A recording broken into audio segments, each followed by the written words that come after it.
£500,000, and this is how they repay him.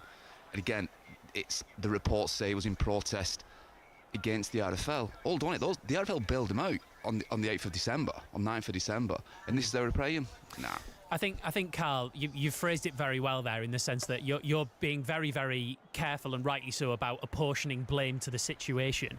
However, I think that the pertinent point here is, you're here as CEO of Warrington Wolves, and what I'm about to ask you about is Super League going to Las Vegas, but we'd be leading on that and the great weekend if it wasn't for what's happened. So you use the word, it's about the integrity of the game and it not being a good look.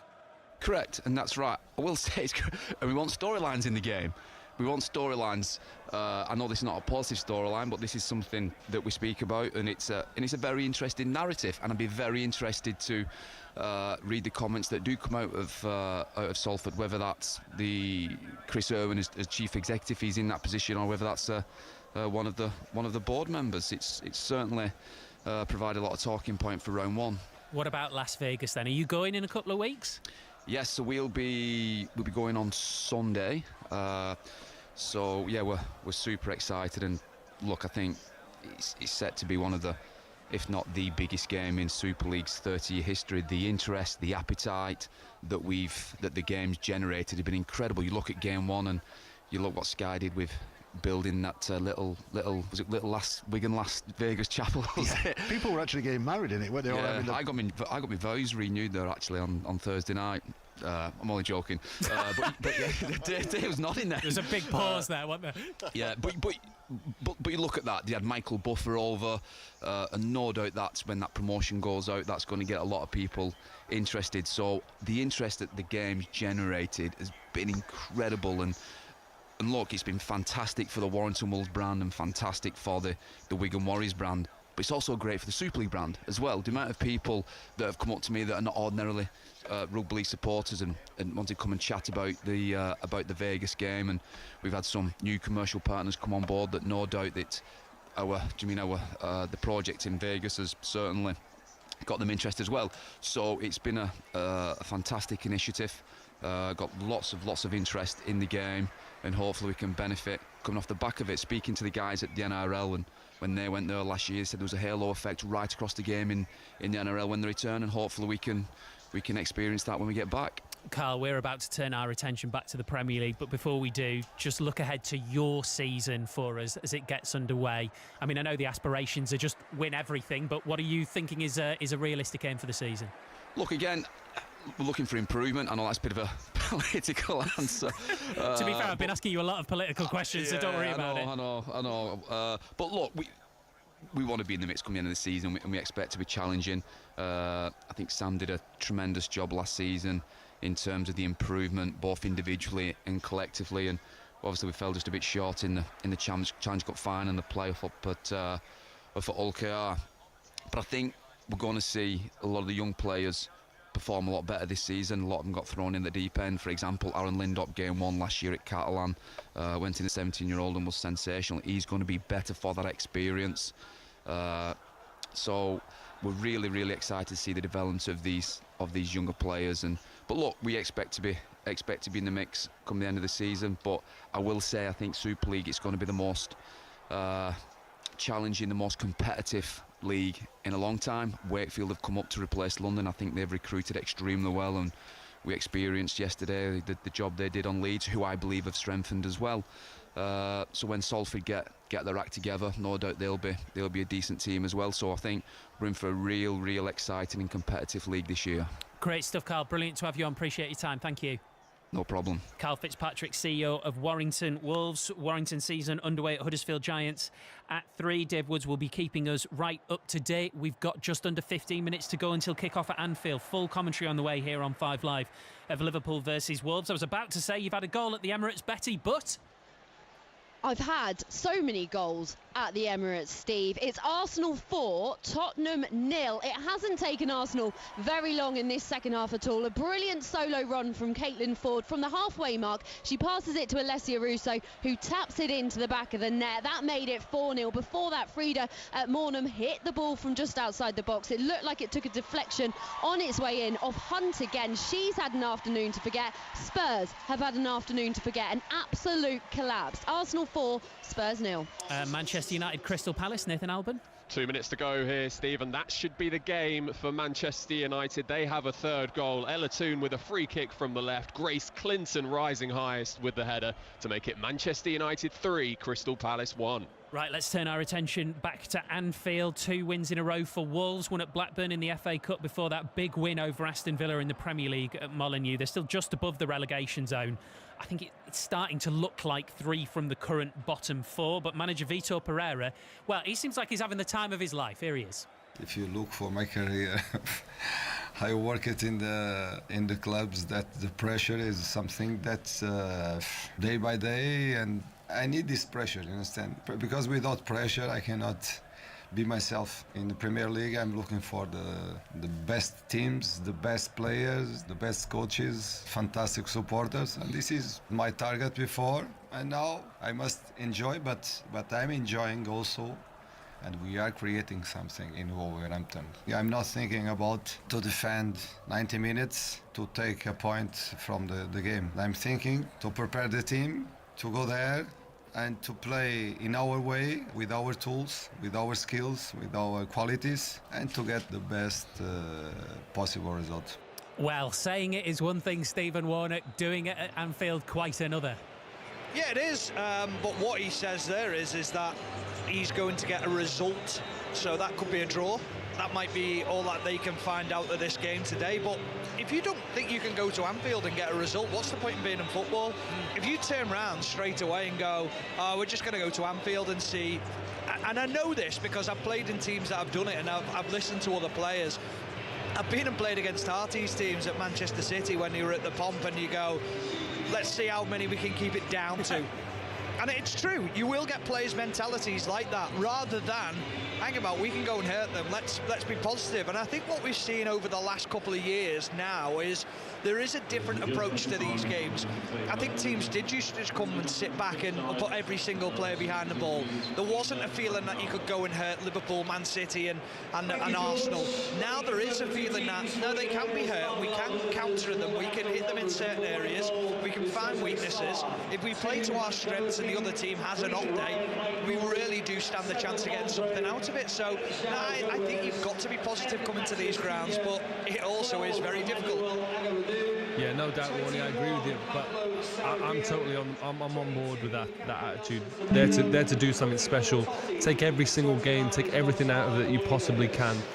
And look, why not put yourselves in the position you need to create that belief. Wolves are in a dogfight down the bottom. They need to be not ticking games off and thinking, oh, doing chess moves. If we do all right in this one, then a couple down the line we'll get a win. No, every single game, every single result, training hard all week, loads of intention, loads of anticipation, and they need to look. There's no getting away from it. They need to be at their best today, but absolutely, why not? Steve, do you know the one that really winds me up? Go on. Really drives me mad. They've got nothing to lose. Yes, they have. Yeah. Because you've got the potential to win 3 points and get something out of the game. You've got everything to lose in this game, because if you don't win this game, you go closer to the bottom of the table. If Liverpool lose this game, Arsenal close the gap. There's always something to lose in every single game.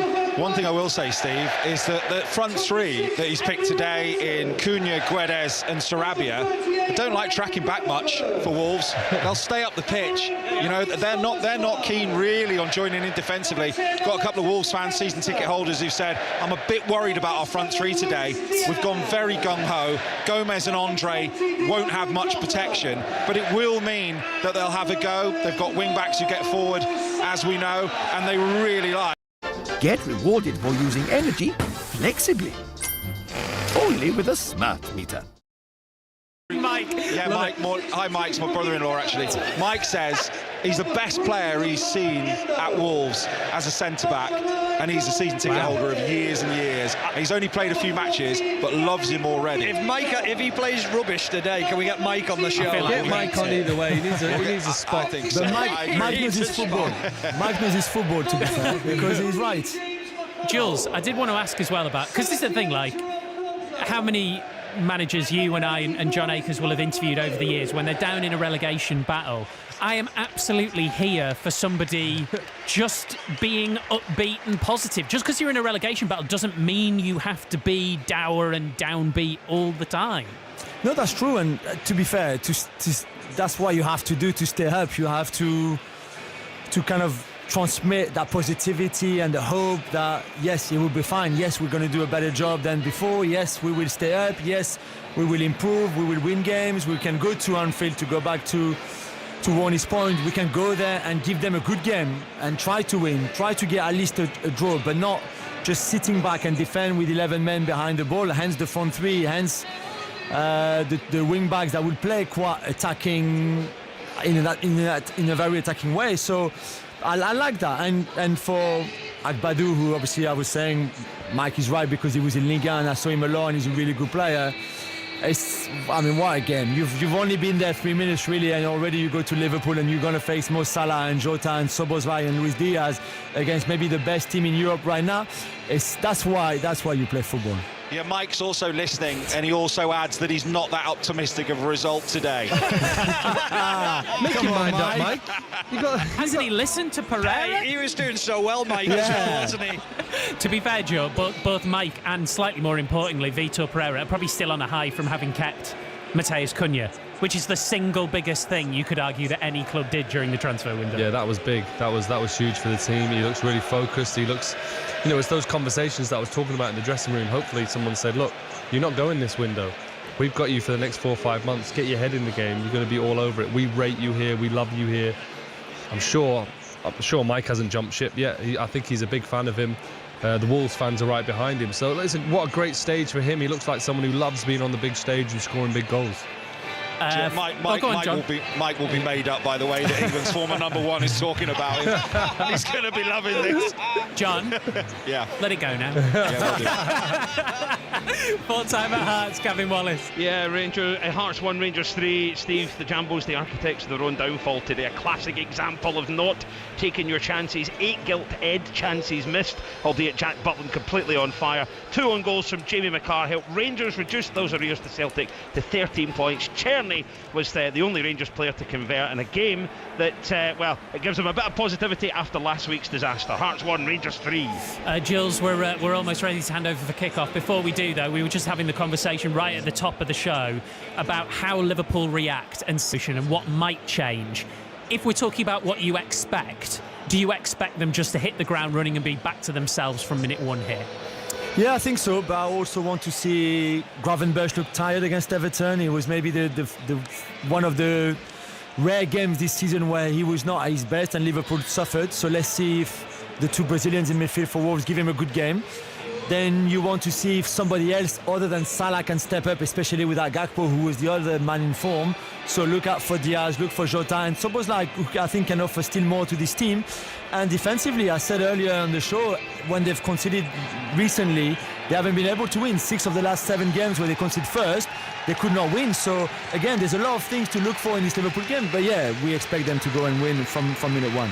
Just having a little look there because we were with Stephen Warnock in the Anfield tunnel at the start of the day as the Liverpool and Wolves players emerge with Mo Salah at the back of the line. Only Trent Alexander-Arnold reached up and touched the "This is Anfield" sign. Just remember, Joe, what's that shoulder, mate? Good stretches. Thank you very much, Joe. Brilliant to have you as always. Thanks, guys. Cheers, Joel. Speak soon. Thank you. Right, so Premier League Sunday in full. Tottenham versus Manchester United at 4:30, but it starts for us at Anfield for Liverpool against Wolves with Stephen Warnock and John Akers. Thank you very much, Steve. Welcome to Anfield on a bitterly cold afternoon. Can Liverpool get themselves back on track, or have Plymouth Argyle derailed their season? I think when you look at this Liverpool team and off the back of the result at Goodison, there's a lot of questions being asked about the FA Cup defeat against Plymouth. Can this Liverpool team go on and win that Premier League title? We'll get the answer today, but they will certainly come out the traps quickly. Flags waving in the Kop, and the scarves go aloft above the heads of the fans around Anfield for a moment that always makes the hairs on the back of your neck stand up. Wolves players run to their end towards my left-hand side, take their training tops off, give them to the kit man, and they take on some last-minute liquids, the Liverpool players down in front of us here. So 2 changes then from midweek for Liverpool after that draw with Everton. Trent Alexander-Arnold came on for the last half an hour and he is fit enough to start. Conor Bradley drops to the bench and Diogo Jota will start in attack, fit again. Cody Gakpo got a knock against Everton and he is not in the squad. Wolves just the one change from the team that changed team.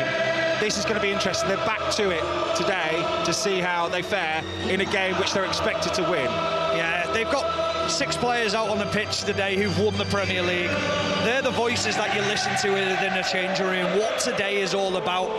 You can't change what happened on Wednesday night, but what you can now do is you can now set down a benchmark again to say this is the standard that we expect to set.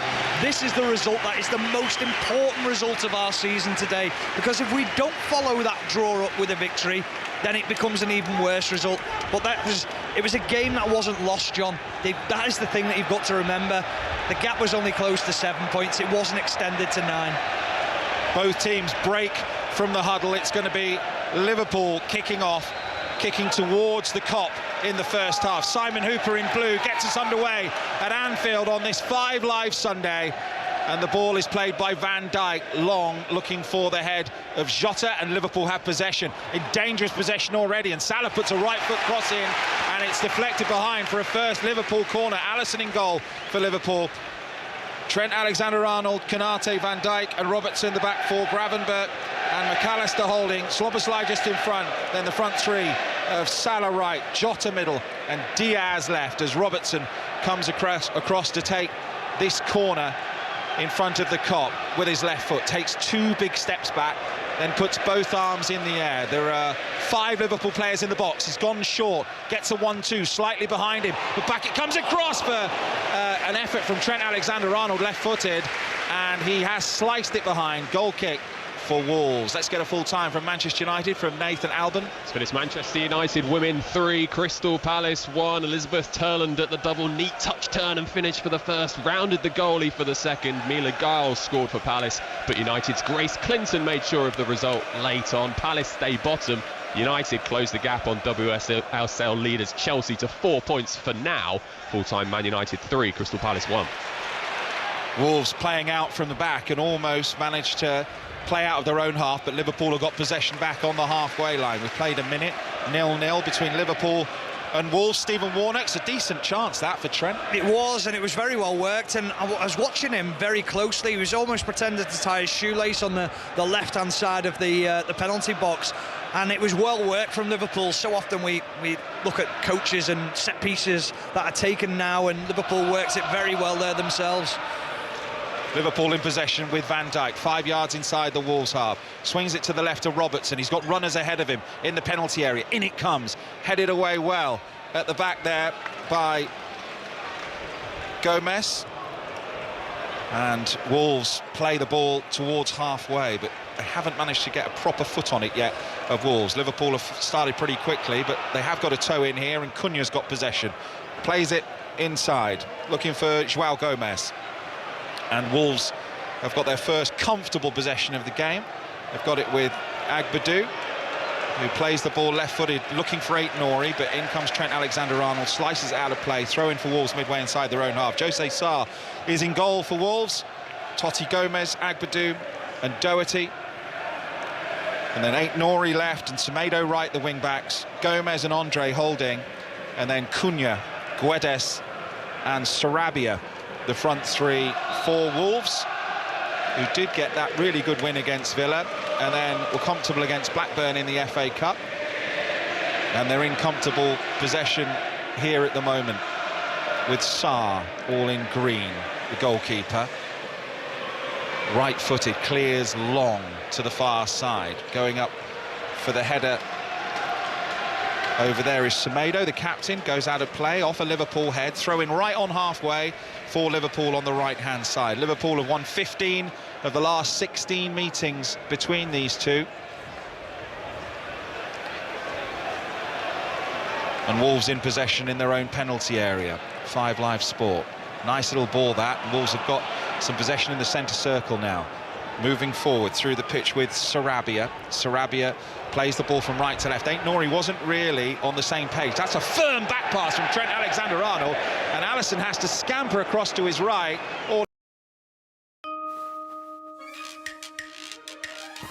I can do it, yes, I can do it.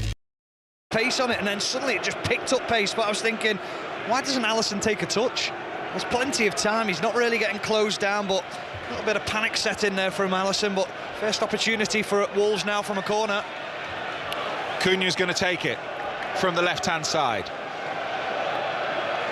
There are 6 or 7 old gold shirts in the penalty area, all in old gold. Wolves. Everyone back for Liverpool in the penalty area. Cunha stands still, orange boots, hands by his side. Simon Hooper wants him to wait and then gives him the sign that he can take it. Right-footed, swings it in, good delivery. Matt Doherty, I think, might have won the header, and it comes back to Cunha by the left-hand corner flag. Plays a little ball inside, looking for Agbadou. And then it is repelled, and Semedo has to scurry into his own half to tidy up and play it back to Sarr. And Sarr's going to play a low, flat, drilled ball forward. I'm not sure he made the right contact there, and Liverpool pick up possession with Alexis McAllister. Nice strength and balance from him. Plays the ball down the left-hand side. Chance to cross from the left for Liverpool. Headed away by Wolves. Picked up by Trent Alexander-Arnold, 30 yards from goal. A few fans shout, shoot. They've still got possession, Liverpool. Left-hand side, corner of the penalty area. Szoboszlai trying to get a position in the penalty area in between 2 defenders. Trying to find a way into the box. They have to go back to Virgil van Dijk, the captain.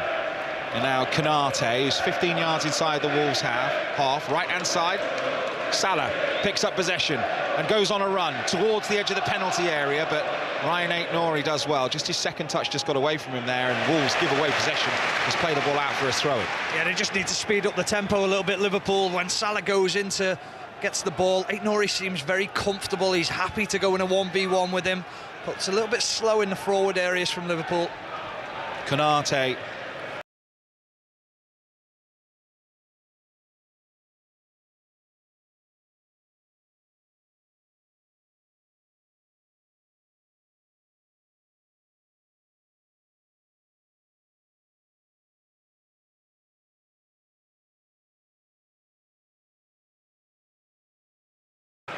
For Liverpool, Van Dijk. Wolves staying back in their shape, 5 in a line across the back. Here's Luis Diaz into the penalty area, puts in a dink right foot cross. It's a good one, headed away by Wolves. Nice touch near halfway from Sarabia, and they're trying to get away over halfway, and Simon Hooper says play on, because Cunha's away here. Cunha down the right-hand side, he's into the penalty area, but he's been forced wide by Konate, and he puts in a low cross, but there's no one there, and it's comfortable for Liverpool, and they should play the way out here. There's some room there though, Stephen Warnock. Yeah, there was for Cunha, but there was no support at all for him. No one really gambled to get up alongside him, and then it was just for Konate and Van Dijk to deal with that situation. Salah, he's got a one-on-one here against Aït-Nouri, decides to try and pass the ball, try and thread it through towards McAllister, and it's intercepted. Liverpool have possession back though, in midfield, in the centre of the pitch, with Gravenberch. Robertson, Diaz, level with the 18-yard box, left-hand side, looking to try and find a pass. McAllister, near the edge of the D. Gravenberch, toe poke. Salah, edge of the area, right-hand side, left foot, tries to put in a cross, black by Aït-Nouri. In comes a cross from Trent Alexander-Arnold. McAllister strikes! And it was Trent Alexander-Arnold who nips inside on his left foot, and Andrew Robertson made a lovely run to the back post, and he's trying to pick him out. Luis Diaz was in an offside position. It just comes down to Diogo Jota, the former Wolves man. He's the one with the strike eventually, just drags his shot past that right-hand post. Good opportunity for him. Yeah, it was Jota. Thank you, Stephen. 8 minutes gone. 0-0 at Anfield. And Wolves playing out from the back again, inside their own 6-yard box. And they've been robbed of the ball. And here is Diaz. Diaz 25 yards out, tries to play it square to Szoboszlai, but it's intercepted. And forward come Wolves with Andre and Semedo, and they're deep in their own half. He's incredible, McAllister, at pinching the ball. Such a skill. We talk about his ability on the ball so often, but the recoveries that he makes in midfield, the interceptions, the little toe pokes away from players just to break up attacks. Here's Totti, moving from right to left for Wolves, into Cunha, who runs with the ball so comfortably. Now Aït-Nouri, chance to cross, gets a deflection, high up in the air. Szoboszlai picks it up for Liverpool, goes to ground. pretty easily, but the referee Simon Hooper right on top of it and gives a free kick to Liverpool deep in their own half in the centre of the pitch. 0-0, 5 live from the BBC. And forward come Liverpool through Robertson, who's on the run, plays it to Luis Diaz on the left. He's forced a little wide at the byline near the corner flag, decides to go back, and Liverpool in possession with Van Dijk. Now wide with Diaz again, level with the 18-yard box, in his gloves, inside to Jota, of course, as Stephen mentioned, against his former club. Van Dijk, Konate waving his arms, asking players to make a run for him. Is forced backwards to Van Dijk. The shape from Wolves looks good at the moment. Robertson out on the left, it's Luis Diaz. Diaz fakes to go one way, tries to toe poke a little ball through to McAllister. Wolves get an interception. Liverpool have the ball back 30 yards from the Wolves goal. Chance to cross here, maybe from Robertson, and it comes deep, and Rayan Aït-Nouri maybe didn't get a shout there because he had no danger, but he headed the ball behind for a corner. Oh, he's always worried about where Mohamed Salah might be, and it's, if you don't know, deal with the situation. But you just mentioned the shape there of Wolves, John. They are a flat back five. They aren't moving out of it. It's going to be something special from Liverpool. They're going to have to commit a player 1v1 individually, or a quality cross from one of the wide players to then allow one of the forwards to go and attack it. But this is going to be a tough afternoon for Liverpool. Corner is going to be taken by McAllister in long sleeves in front of the Kop. Right-footed, white boots, stands, left arm goes in the air. In it comes, right-footed away swinger, good delivery. Wolves win the first contact, back in by Liverpool. Konate is the onside, wins the header, flag goes up. And it's been claimed by the goalkeeper, Jose Sarr. Let's go into the WSL. Let's go to Kingsmeadow, Sahel Sahi. Well, we've played 10 minutes here, John. Chelsea 0, Everton 0. Both sides just settling into their pattern. The visitors, Everton, have started well. They did offer one genuine threat down the right-hand side, but it was well taken by Hannah Hampton, the Chelsea goalkeeper. 11 minutes played, Chelsea 0, Everton 0. Here's Aït-Nouri for Wolves running forward. Konate just runs into him, and no free kick. But Wolves have got possession midway inside the Liverpool halves of the field. Try and play a ball forward. Now there's some space, but that's a good interception. Really good interception from Totti Gomez, because Salah was in had that ball gone through. They've got the ball in the centre of the pitch now, Wolves, and they will go backwards to Doherty, again in gloves on this bitterly cold afternoon. Let's get an update from Betty Glover at Arsenal. Arsenal 4, Tottenham 0. Chloe Kelly has come on from the bench. Quite the response from Arsenal fans as she makes her second debut at the club. Arsenal continuing to dominate. Tottenham did have their first attempt on target though. Drew Spence getting ahead onto the end of a corner, but it was well saved. Arsenal 4, Tottenham 0. Wolves in possession inside the Liverpool half. 0-0. 12 minutes gone.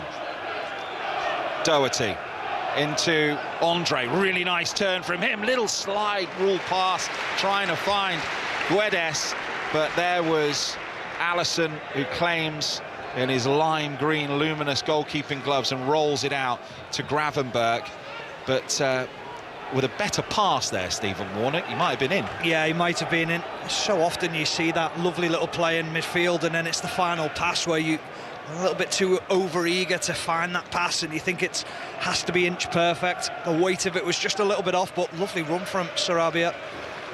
Trent Alexander-Arnold's got the ball on halfway. Now here's Gravenberch. Runners ahead of him, including Sloboslai. Would have run through to the goalkeeper that, but it's been cleared away by Wolves, and Liverpool have got possession back midway inside the Wolves half right-hand side with Trent Alexander-Arnold.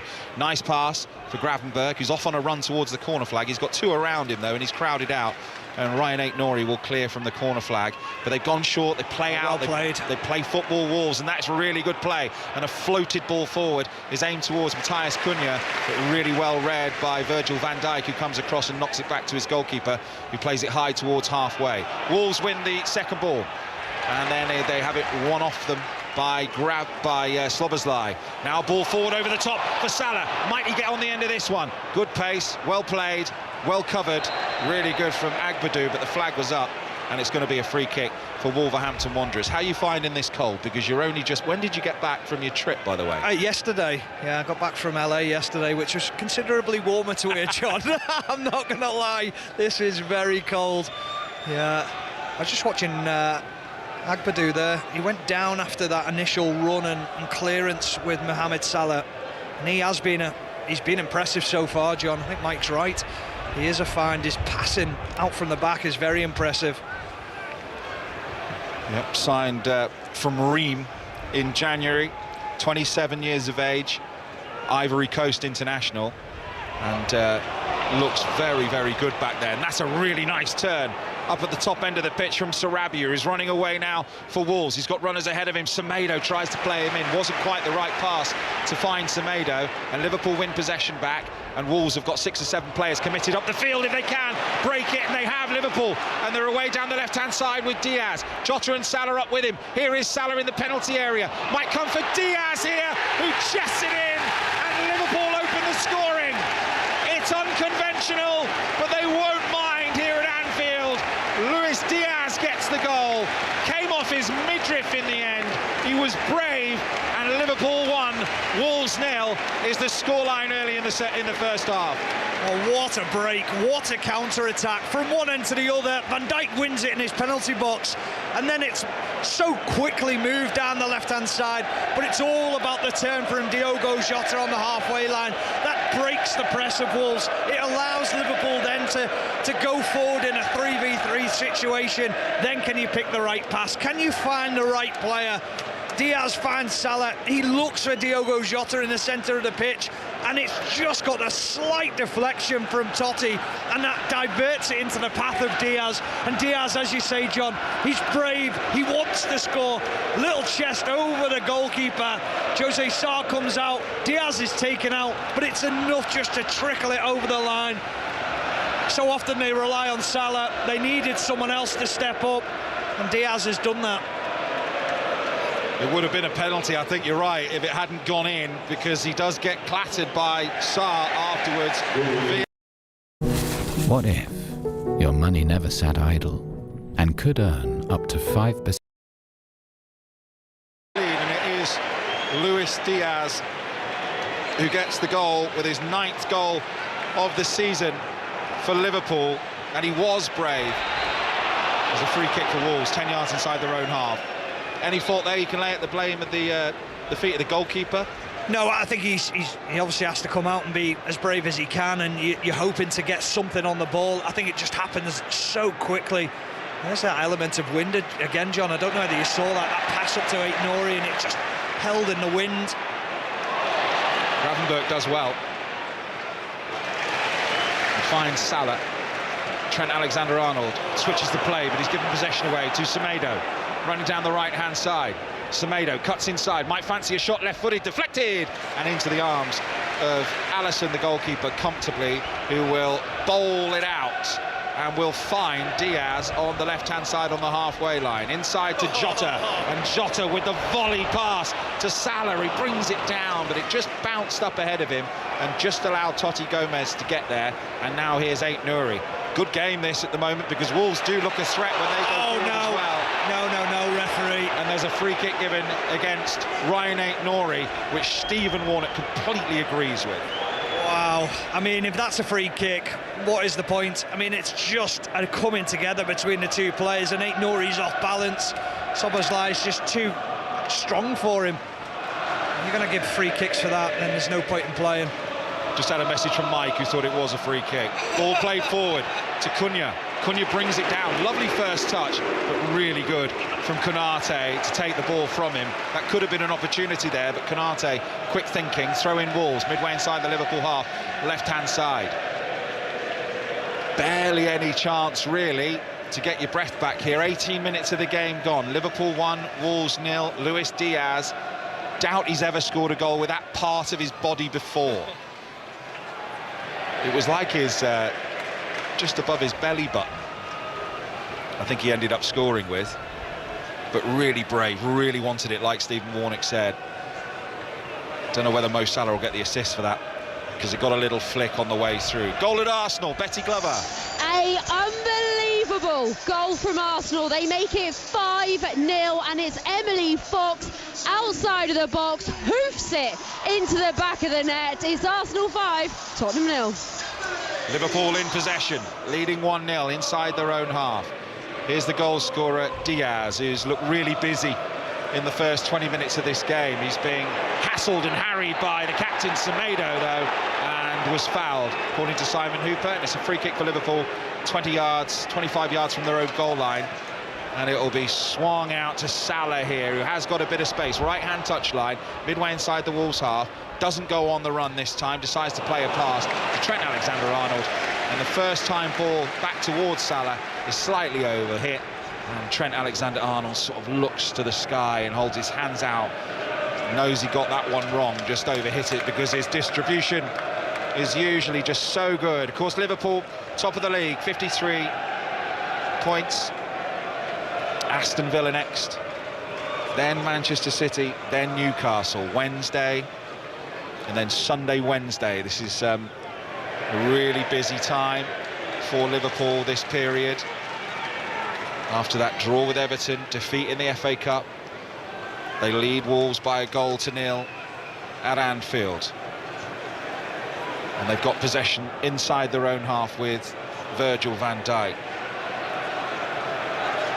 Only dropped 6 points this season, Liverpool, from winning positions. And here they are again, attacking as the ball's played in, but gets a deflection off a Wolves player behind for a corner. Was never really going to find Salah. No, do you know what, though, John? He switched off Salah because it was the right ball. He made the run, and he didn't think McAllister had seen him, but McAllister was almost giving the Wolves players the eyes, and none of the Wolves players saw that pass. The opportunity was there for Salah, but it leads to another corner because it took a slight deflection on the way through. You're saying the no-look pass was so good that it even fooled Mo Salah? Yeah, exactly that. It was such a good ball. Corner again for Liverpool. In front of the Kop, right-hand side. McAllister is across to take it. There are 6 in the penalty area for Liverpool. Everyone back for Wolves. In it comes from McAllister. Right-footed away swinger and headed over the crossbar.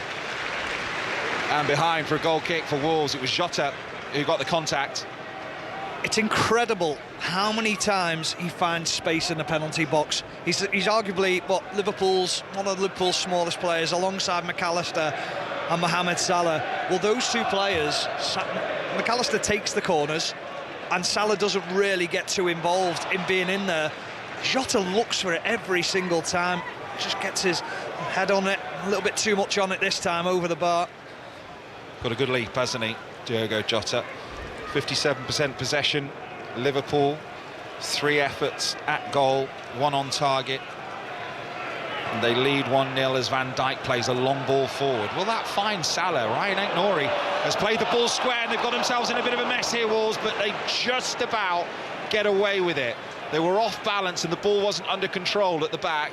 Liverpool couldn't quite capitalise, and the ball's out of play for a throw-in for Wolves, who are showing intent going forward, that's for sure. And it was in fact, it was the goal came from them showing so much intent. They committed men forward really in numbers for the first time in the game, and they just got caught out with one pass. But they had possession inside the Liverpool half.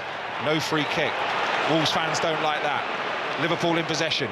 Diaz, and they're on the transition again here, Liverpool, and they've got space. In comes the cross towards Salah. Chance for Jota. It was a miscontrol from Totti Gomez, and Jota struck it, but it just hit the defender, who's gone down in a heap, and the referee stopped the game. Well, it's Agbadou gets the block in, and what a block it is, because he had to throw his body at the ball. Lovely ball into the area from Luis Diaz, and he prevents a certain goal from Diogo Jota. Agbadou, as Diogo Jota takes his shot, he follows through and catches Totti in the head. It's purely accidental, but it's Agbadou with the challenge. My word, what a challenge that is. It's just his standing leg with the momentum as it came through, just caught Jota. His calf just caught caught him in the head there, but he's back up on his feet and he's going to be okay. Full time at Arsenal, Betty Glover. An afternoon for Tottenham to forget. The home fans at the Emirates were treated to a thrashing by Arsenal. Caldente, Morn and Russo all on the score sheet, plus a fantastic goal from 25 yards out from Emily Fox rounded off their dominant win. A perfect day for the Gunners as they try and keep pace at the top of the table in the WSL. For Tottenham, it's 4 defeats in their last 5. Arsenal 5, Tottenham 0. Wolves coming forward, and the referee, I think, has given a free kick here for Wolves. Yeah, it's Luis Diaz on Joao Gomez in the midfield, and to be honest, I'm wondering why he's not give Luis Diaz a yellow card. He pulls back on his shoulder when Joao Gomez is away. He's looking for the pass into the final third, but it was probably about 3 or 4 nibbles that he had at him. Yeah, I think that probably is. He's lucky to get away with without getting a yellow there, Stephen. I think you're right, and it's a free kick for Wolves. Lip of the centre circle, inside the Liverpool half. What are you going to say? I was just going to say, I don't mind it if that's the way you're going to referee the whole game. That's the way it has to carry on then. Thought you were about to take the mickey. Usually when you do that, you're about to say something sarcastic. We work with you a lot. Like that. Wolves free kick. Taken left-footed, plenty in attack here. They've won the first header, the flag goes up, they're offside, looking right down the line, bit sloppy, and then the referee says play on, I'll ignore the flag, and Liverpool can try and break. Wolves tidy up, play the ball back to their goalkeeper, Jose Sarr, who plants it long, straight through the middle, well read by Van Dijk, but as he passes the ball to Robertson, the ball is deflected off a Wolves player. Flag goes up though for offside, and it will be a free kick for Liverpool deep in their own half. I see what you're saying about the wind. As that ball was heading towards Virgil van Dijk, you can see it going left or right in the air, can't you? Yeah, we can feel it a little bit where we are, but nowhere near what's going on the pitch. Here's Mo Salah. He's on the run into the penalty area. Left-hand side, pass 1, 2, 3, and then challenge. Just didn't get the opening to pull the trigger on his left foot there, Mo Salah. And Wolves have possession. Really good from Andre. Excellent work. Drew the free kick as well. He had to beat 2 or 3 players there, and we're going to see a yellow card. And it's been shown to Doherty. Is it Doherty? It was Doherty for asking for a yellow card. He wanted a yellow card against Szoboszlai for the pull on Joao Gomez as he went through the middle. So Doherty asking for it and getting one himself. That's frustration from the last one, and then that one, isn't it? Absolutely. From Doherty. Long ball forward from Wolves. Header one by Van Dijk. Well taken down by Szoboszlai. Some space here. It's going to shoot and flashes it wide. Low to Sarr's right from the edge of the penalty area. Wide of the target. Goal kick Wolves. Oh, shades of Gerrard, the way he moves with the ball, isn't it? At times, Szoboszlai, and that right-footed shot just opens his legs and then gets that right-footed shot into the bottom corner. Just a fraction past the post. Jose Sarr at full stretch. Probably wouldn't have got to it. That's better from Liverpool. 3 goals this season for Szoboszlai as the ball's played forward towards Aït-Nouri, but he's not going to get there, and the flag goes up anyway, and it's an offside. The sun's trying to break through here on Merseyside. The players would be relieved if it does for a bit of warmth. They're probably the warmest in the ground, though, to be fair, the players running around. 10 yards inside their own half, Liverpool have a free kick. Trent Alexander-Arnold is over it. Liverpool leading by 1-0. 5 Live Sunday. 27 minutes gone. Free kick for Liverpool on halfway. Foul on Gravenberch. Liverpool go 7 points clear. Again, if it stays like this after Arsenal's win yesterday, got it back to 4. Here's Diaz by the byline. Left-hand side. Challenged. Comes off a Wolves player and behind for a throw-in. Goes out for a throw-in just by the corner flag, left-hand side for Liverpool, attacking the Kop. Robertson's going to take the throw. Wolves back in their shape with that flat back 5 when they haven't got the ball, as Stephen mentioned. The ball's back on halfway with Konate in the centre circle. Strokes it along the turf, looking for Trent Alexander-Arnold. Takes a couple of touches, plays it to Szoboszlai, and a free kick. Szoboszlai hits the deck, and a foul by Andre. Free kick. It's not a hobby. It's your empire. took it from, and Simon Hooper's going to come across here and maybe have a chat, show a card. He's definitely going to show a card to the Wolves manager. So Vitor Pereira, I think, goes in the book, Steve. I think that's who he showed the card to. He was a long way away from the dugout when he showed it, but I think it's for Pereira, complaining about that free kick and maybe the two before, which he felt were yellow cards for Liverpool players. Yeah, I wonder whether it was something said to the fourth official and the fourth official's come over and then had a word, but enough was enough. But what I would say is that he's let everything go in terms of yellow cards, and both João Gomez and Andre will be thankful for that, because they can be more aggressive in that midfield now. Arne Slot is in the technical area for this one, by the way, after his red card in midweek, after the final whistle at Goodison. We've got to the end of the week to appeal the red card, and then the ban, if there is one, will come into force after that. So he is in the technical area today in his blue overcoat, just standing in front of the red padded seats at the moment, in front of his bench. And it's the pools with Liverpool and Trent Alexander-Arnold. 15 yards inside the Wolves half. Centre field, plays a low ball. Here's Diaz. Got a bit of room here, Diaz. Now Szoboszlai onto his left foot. Finds Diaz again. Little Cruyff flick looking for Robertson. But Wolves managed to get the contact, and it's out of play for a throw-in for Liverpool. Level with the 18-yard box of Wolves. Left-hand side. And back with Van Dijk. I'm just surprised Szoboszlai didn't shoot. He had an opportunity and then he decided to chop back on into his weaker foot, and I thought the opportunity was there for him to take one touch. That's a nice play from Gravenberch. Now, is he going to book anyone? No. Great. I hope he doesn't, because that's the way we want the game to flow. It's exactly what we wanted. Said them two are going to be aggressive in the midfield, and they certainly have been. Free kick taken short and quickly by Liverpool with Konate. Wolves working really hard without the ball. Trailing by a goal to nil, half an hour gone. Konate 5 yards inside the Wolves half. Stands on the ball in his white boots, now brings it forward. He's looking for a pass, decided to go on a run here. Konate, 25 yards from goals, dispossessed, drags back Cunha. Oh, we are going to see, I think, a yellow card for Konate.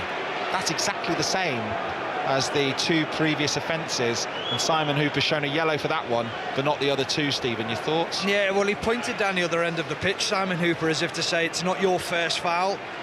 If he's given a yellow card for that, I'm not sure about it at all. It's just an arm around almost the midriff of Cunha.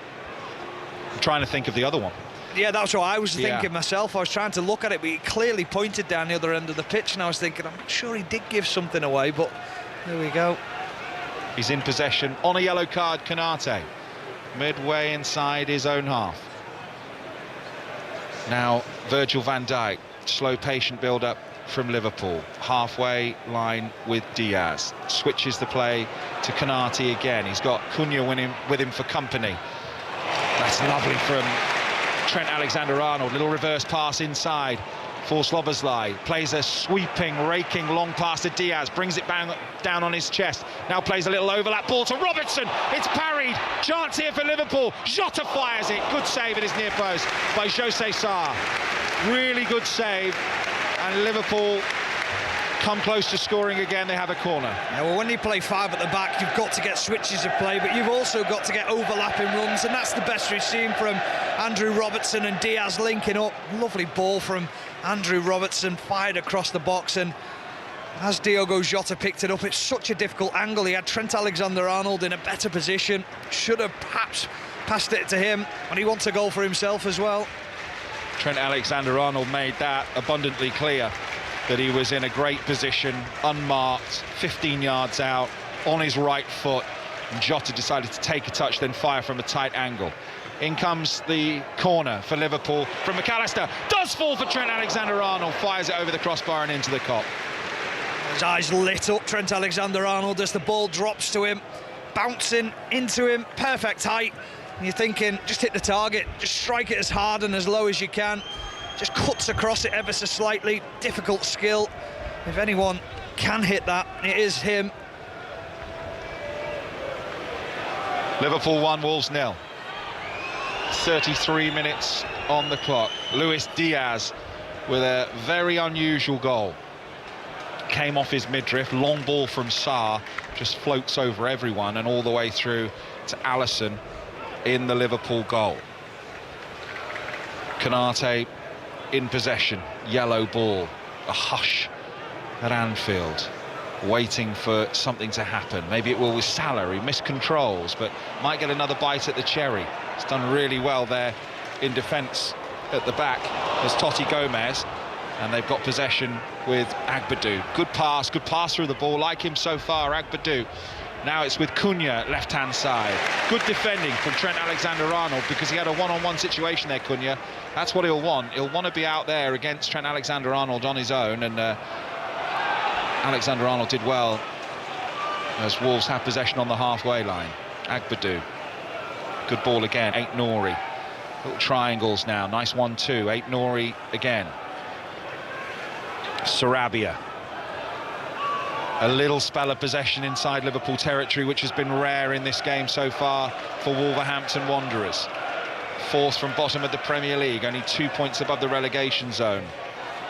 Ball forward looking for Cunha, cleared, taken down by Konate, back to his goalkeeper, and Liverpool will try and play out. Lofted ball forward down the line, intercepted by Wolves, but Liverpool have possession back on the halfway line. Going to try a little ball here in towards Diaz. Is he going to get there first? Is that a penalty? Yes, it is.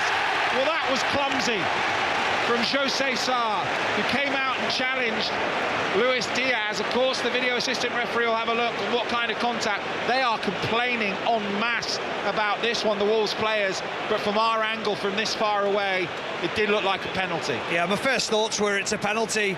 Agbadou has played exceptionally well so far. He just misses the ball. I think what they're claiming is perhaps that there's a push in the back of Agbadou from Luis Diaz. There isn't. Then it's about Jose Sarr. Does he get a touch on the ball, or does he take out Diaz? The other question will be, is once Diaz gets the touch, will he get the next touch? Will he get control of the ball? It doesn't matter. He draws the goalkeeper out, he creates a foul, and it's a clear penalty. It will go to VAR, but I'd be very surprised if they overturn this. I don't think he's got a touch on the ball from the 2 replays I've seen. The goalkeeper, I haven't seen a good enough replay of whether there's a push on Agbadou, but I'm not sure there is. And then there's definitely contact, Sarr to Diaz. VAR check complete. Penalty for Liverpool. Yeah, that's the right decision. Now it's up to Mohamed Salah to do what he's done so well from the penalty spot this season, to keep calm under pressure. And you just feel if Liverpool are to score this, then it will take the game away from Wolves. It'll make it so difficult for them. He's just going for his usual routine of trying to stay as calm as he can. He's kissed the ball. He's just stroked his cropped hair forward, Mo Salah. And he's just staring at the ball, taking deep breaths, takes 3 big steps backwards. Can Jose Sarr make up for giving away the penalty by saving it? Salah stands, hands on hips, takes that little run to the side. Up he steps left-footed, and he dinks it down the middle, Mo Salah. It's a really nice penalty, cool as you like. Sarr kicks the base of the post. Salah with his 23rd Premier League goal of the season. It's Liverpool 2, Wolves 0. It's all about routine from Mohamed Salah. It's making sure that he goes through that same routine that he goes through every time he tries to take a penalty, making sure that he stays calm in that situation. And it's a routine penalty from him. Down the middle, sends Sarr the wrong way. And just listen to the Liverpool fans now.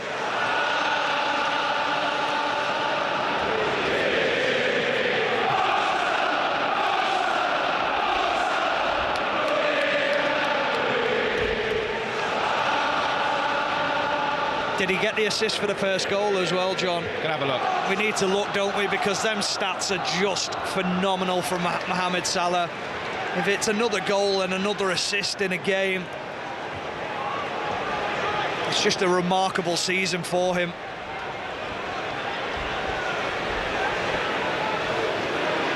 He didn't get the assist for the first goal. He needs one more to equal Steve McManaman in the 95-96 season. He's got 14. That would make it level with McManaman on 15, 95-96. Here come Wolves at the other end. Wolves player goes to ground, head injury, which I think is why the referee has stopped it. Yeah, it is, but they want Konate sent off here. They want Konate to get another yellow card. They're saying it's a clear head injury or a clash from Konate, and he goes into Matheus Cunha, but they want a yellow card for Konate. And they're also, I think, complaining that he didn't let the game go because they were about to fire a shot. Konate just charges into Cunha. His eyes are on the ball. It's definitely clumsy when you're on a yellow card. And he's shown a yellow card to Agbadou for complaining, asking for a yellow card again. So he's been consistent with that in the game so far. It is a free kick for Wolves, though, in a really dangerous spot on the edge of the D. Yeah, I wondered whether he might just let the game breathe ever so slightly, because Semedo did have an opportunity. Now, he got the shot away. It was a poor shot, but whether he'd heard the whistle and it wasn't a full attempt at goal, the Wolves fans, they're furious. They think it should have been carried on. It's a good opportunity for Wolves in a position now 7 or 8 yards outside the penalty box, and Matheus Cunha stood over the ball. We know he's got quality from this kind of range. Matheus Cunha,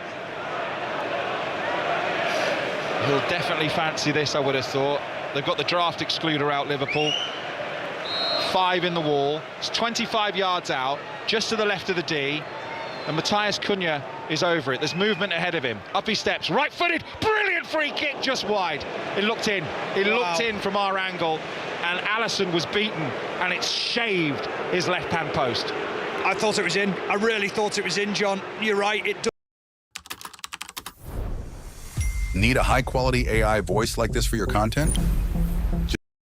Full stretch. He doesn't get there. If it goes on target, he's not getting anywhere near it. Lovely technique from Matheus Cunha. Very, very nice free kick as the wind picks up, knocks over a water bottle. Meanwhile, Rayane Nori into the penalty area, goes down, just lost his balance, and he's given the handball while he's on the ground, and he can't believe it, Rayane Nori. And the Wolves fans, they do feel aggrieved behind the goal to my left-hand side. They do feel like they haven't had things going their way so far. No, but they can't see the way Nori falls, that he handles the ball, but it is, he just puts his arm on the ball, and that prevents it going out of play. So they can be aggrieved all they want, the Wolves fans, but it is a handball. Are there any rules for an unnatural position when you're on the ground and you've just fallen over? No idea. You can't see where the ball is. Wolves play the ball down the line. They've responded well to the goal. In fact, their performance hasn't been that bad. They've just been undone a couple of times, and you get punished against teams like Liverpool. That's a free kick. Little push in the back there on Gomez by Jota, and they've taken it quickly. Here's Semedo, 10 yards inside his own half. Jota wins the ball back. Just caught a bit of Semedo as he got the ball there. Just went through the back of him slightly, and it's a free kick to Wolves, 10 yards inside their own half. Pressure's relentless from Liverpool when they lose the ball, though, isn't it? You can see what Wolves are trying to do. They're just trying to get Joao Gomez and Andre on the ball, but Jota is relentless in his pressing from behind, making sure that he doesn't allow them any freedom on the ball. Here come Wolves down the right-hand side. They've got players forward again. Here's Cunha, back to goal, 35 yards out. Goes back to Andre, and now Doherty. Just a few yards inside the Liverpool half. So Liverpool this time are the ones sitting in their shape, and Wolves are the ones trying to unpick it.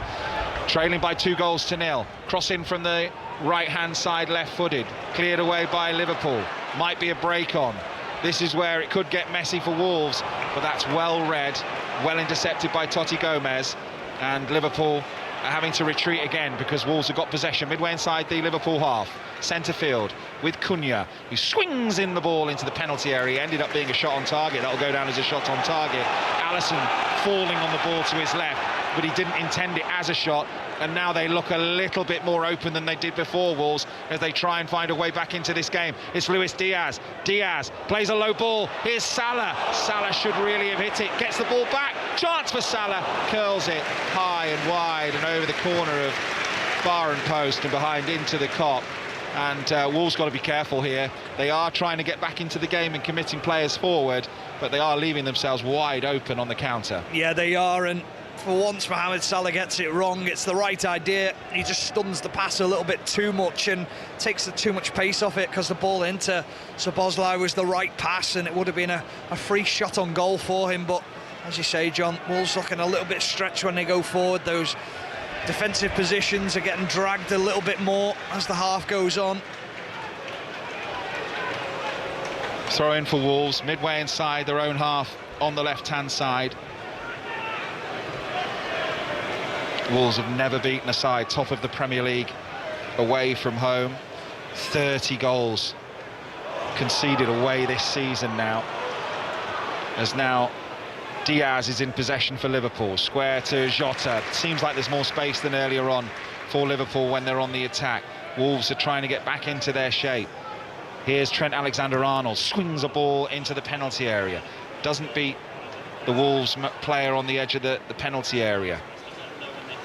Now they're in possession with Andre, Wolves, and now Semedo on the halfway line, and he's managed to beat Robertson. Robertson's out of position, plays a low early ball, had loads of grass to run into, but here they are in possession in midfield, moving forward down the right with Semedo again. João Gomez gets the ball to Semedo. Now they've got some space, left-footed strike over the crossbar, and behind Sarabia with a left-footed curler, the Spaniard, and didn't trouble the goal, and it's a goal kick for Liverpool. And we're coming up to half-time with Liverpool winning by 2-0. Yeah, a little bit wasteful down that right-hand side there from Sarabia. Oh, it's Semedo, sorry. In the first instinct, he got away from Andrew Robertson, and then you're thinking, OK, pick the right pass now, or keep going and drive at Virgil van Dijk. But he panicked and he tried to get the ball into the area too quickly. Van Dijk just held his ground, and a simple interception, but just been a little bit wasteful at times, Wolves. 3 minutes at the time at the end of the first half. 3 minutes.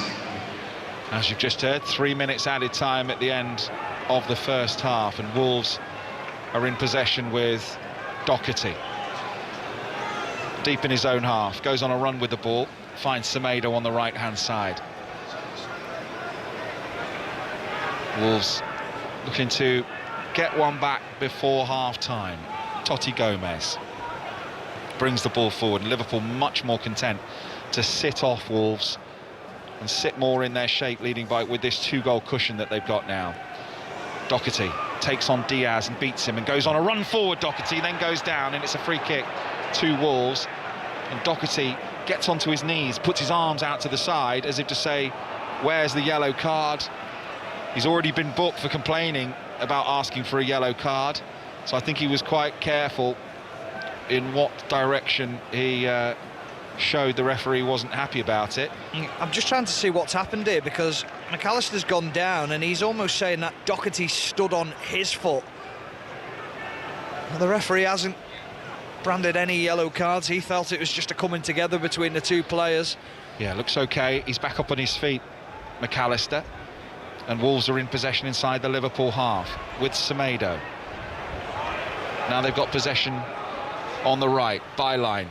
Ball back across, Ryan Aït-Nouri, Sarabia's strike, hits the legs of the Liverpool defender, and now they might break over halfway with Luis Diaz, who goes forward in his body check. He has to book him. The referee says no free kick, and I think you're saying if Luis Diaz wasn't fouled, he's dived, and Wolves have got an opportunity here. They're in the penalty area, they're in a good position. Cunha strikes it, kicks almost thin air, gets another bite of the cherry, tries to put in a low cross.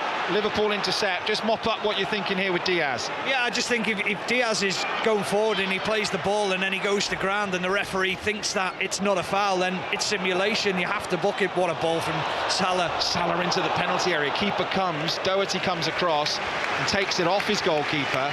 There's been a few communication problems between Sarr and his defence so far in this game, and luckily they've got away with that one from a Wolves perspective, because Doherty clears it out of play for a Liverpool throw on the right-hand side. Just seeing it again, the Diaz. It is simulation, so you have to book him, and that's a strange one that referees are finding difficult to deal with at the moment. He could have just gone round him, couldn't he? But he's deliberately run into him and then gone down, yeah.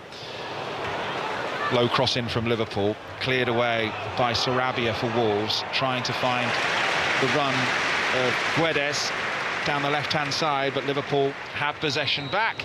And we've had the 3 minutes of added time at the end of the first half, and the boos you could hear in the background from the Wolverhampton Wanderers fans who feel like they haven't had the rub of the green so far in terms of the decisions in the first half.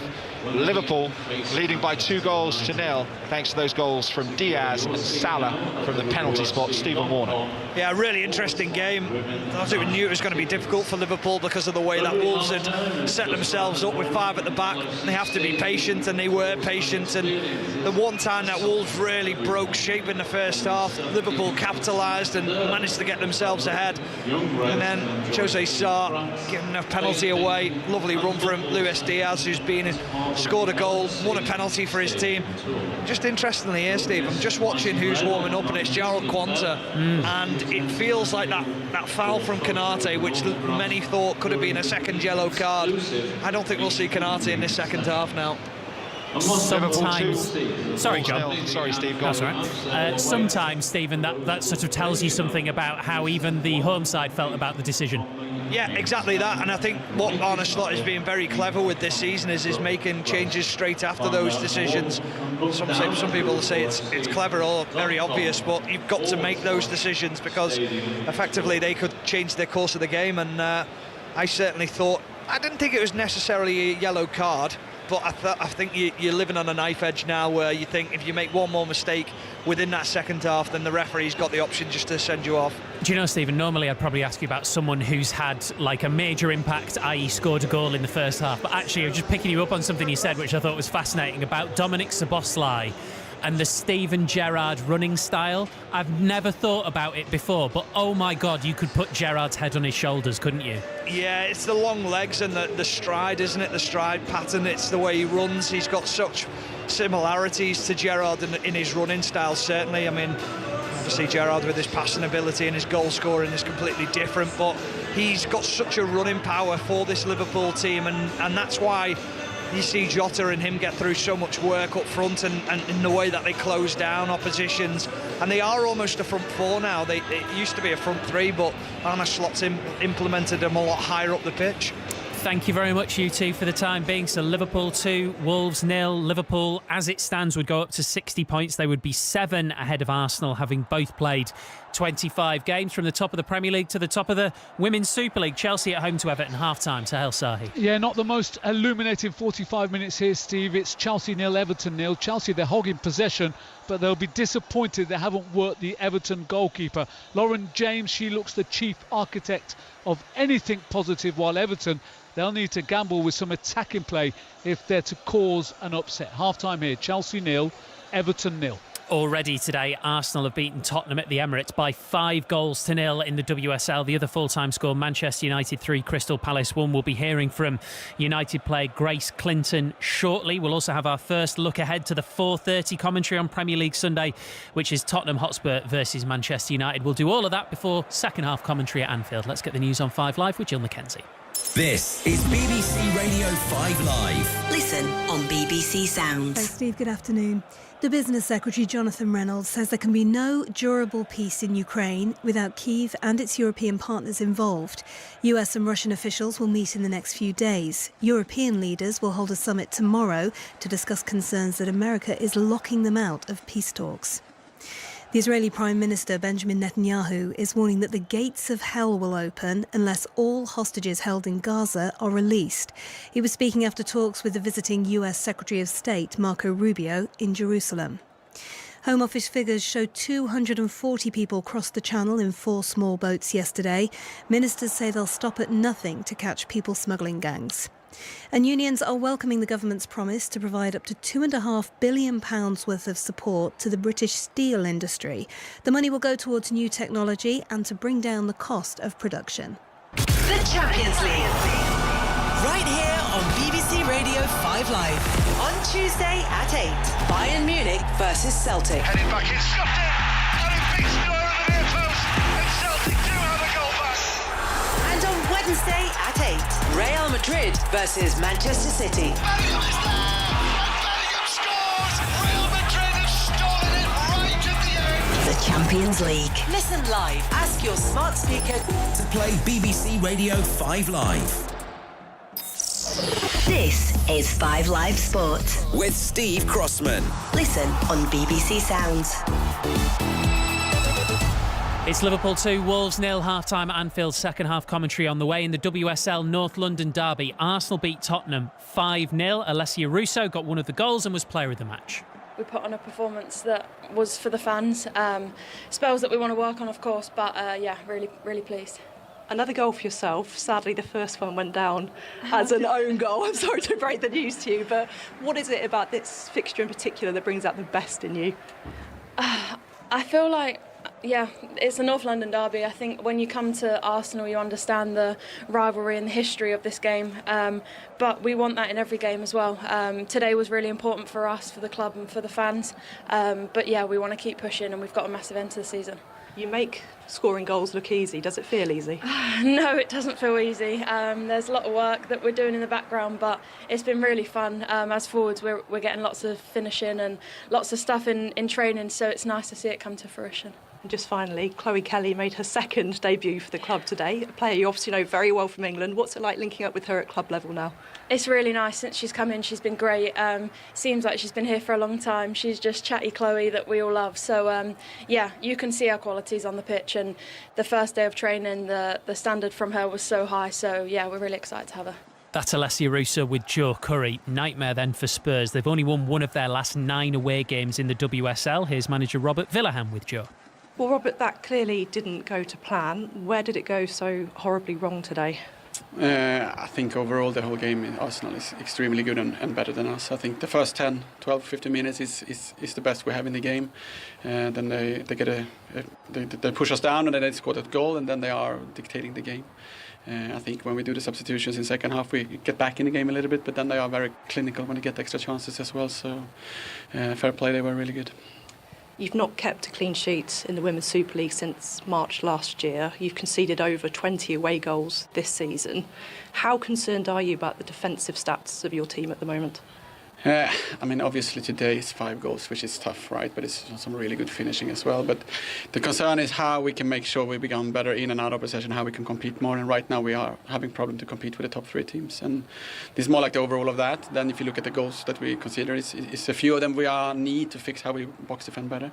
And we're working on it, and we make sure we want to get better on that. And then it's a few of the goals that are amazing shots, which is really hard to save or protect us from. But definitely it's a mixture of how we need to be better there. But we have had much better games the last 4 or 5 in how we defend. So this game was not like the normal games.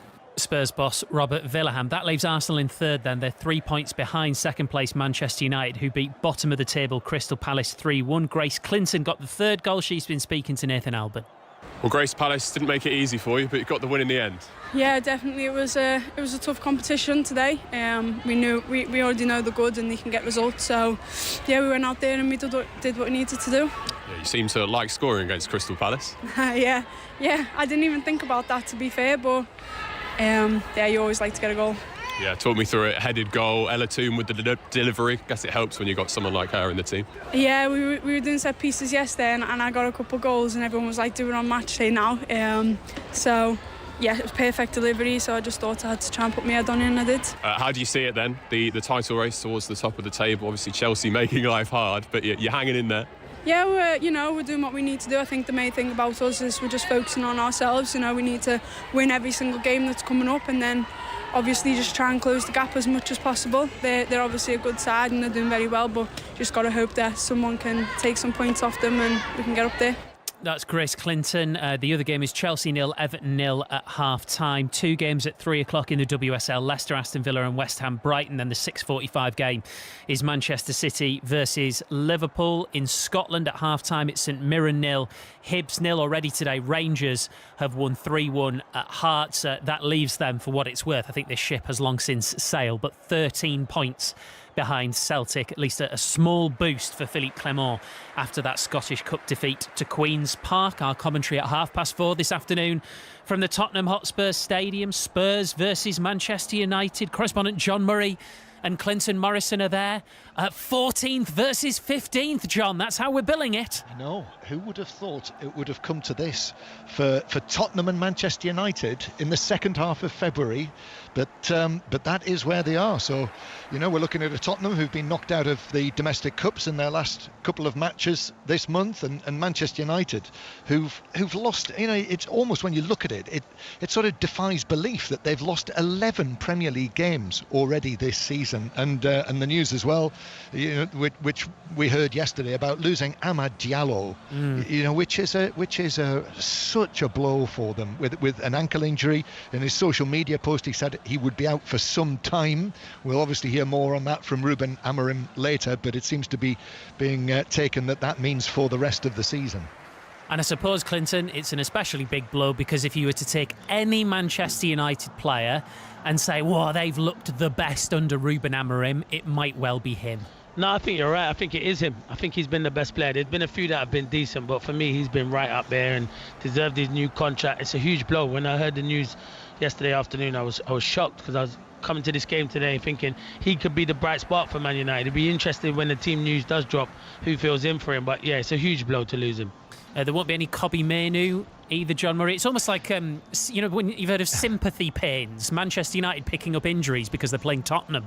But also, Ruben Amorim, it never rains but it pours, does it? After the big fanfare and the big expectation when he came in here and how he was, even though they've not played actually since a week past Friday, he's ended up still picking up injuries during the course of this last week. So it's certainly a test of everything that he's got.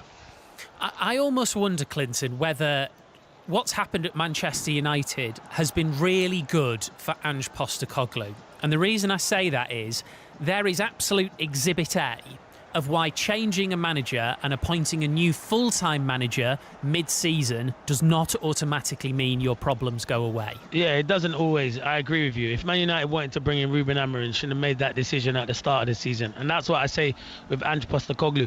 Don't judge him when he has all his players back, because you look at, and I know sometimes people can say it's an excuse.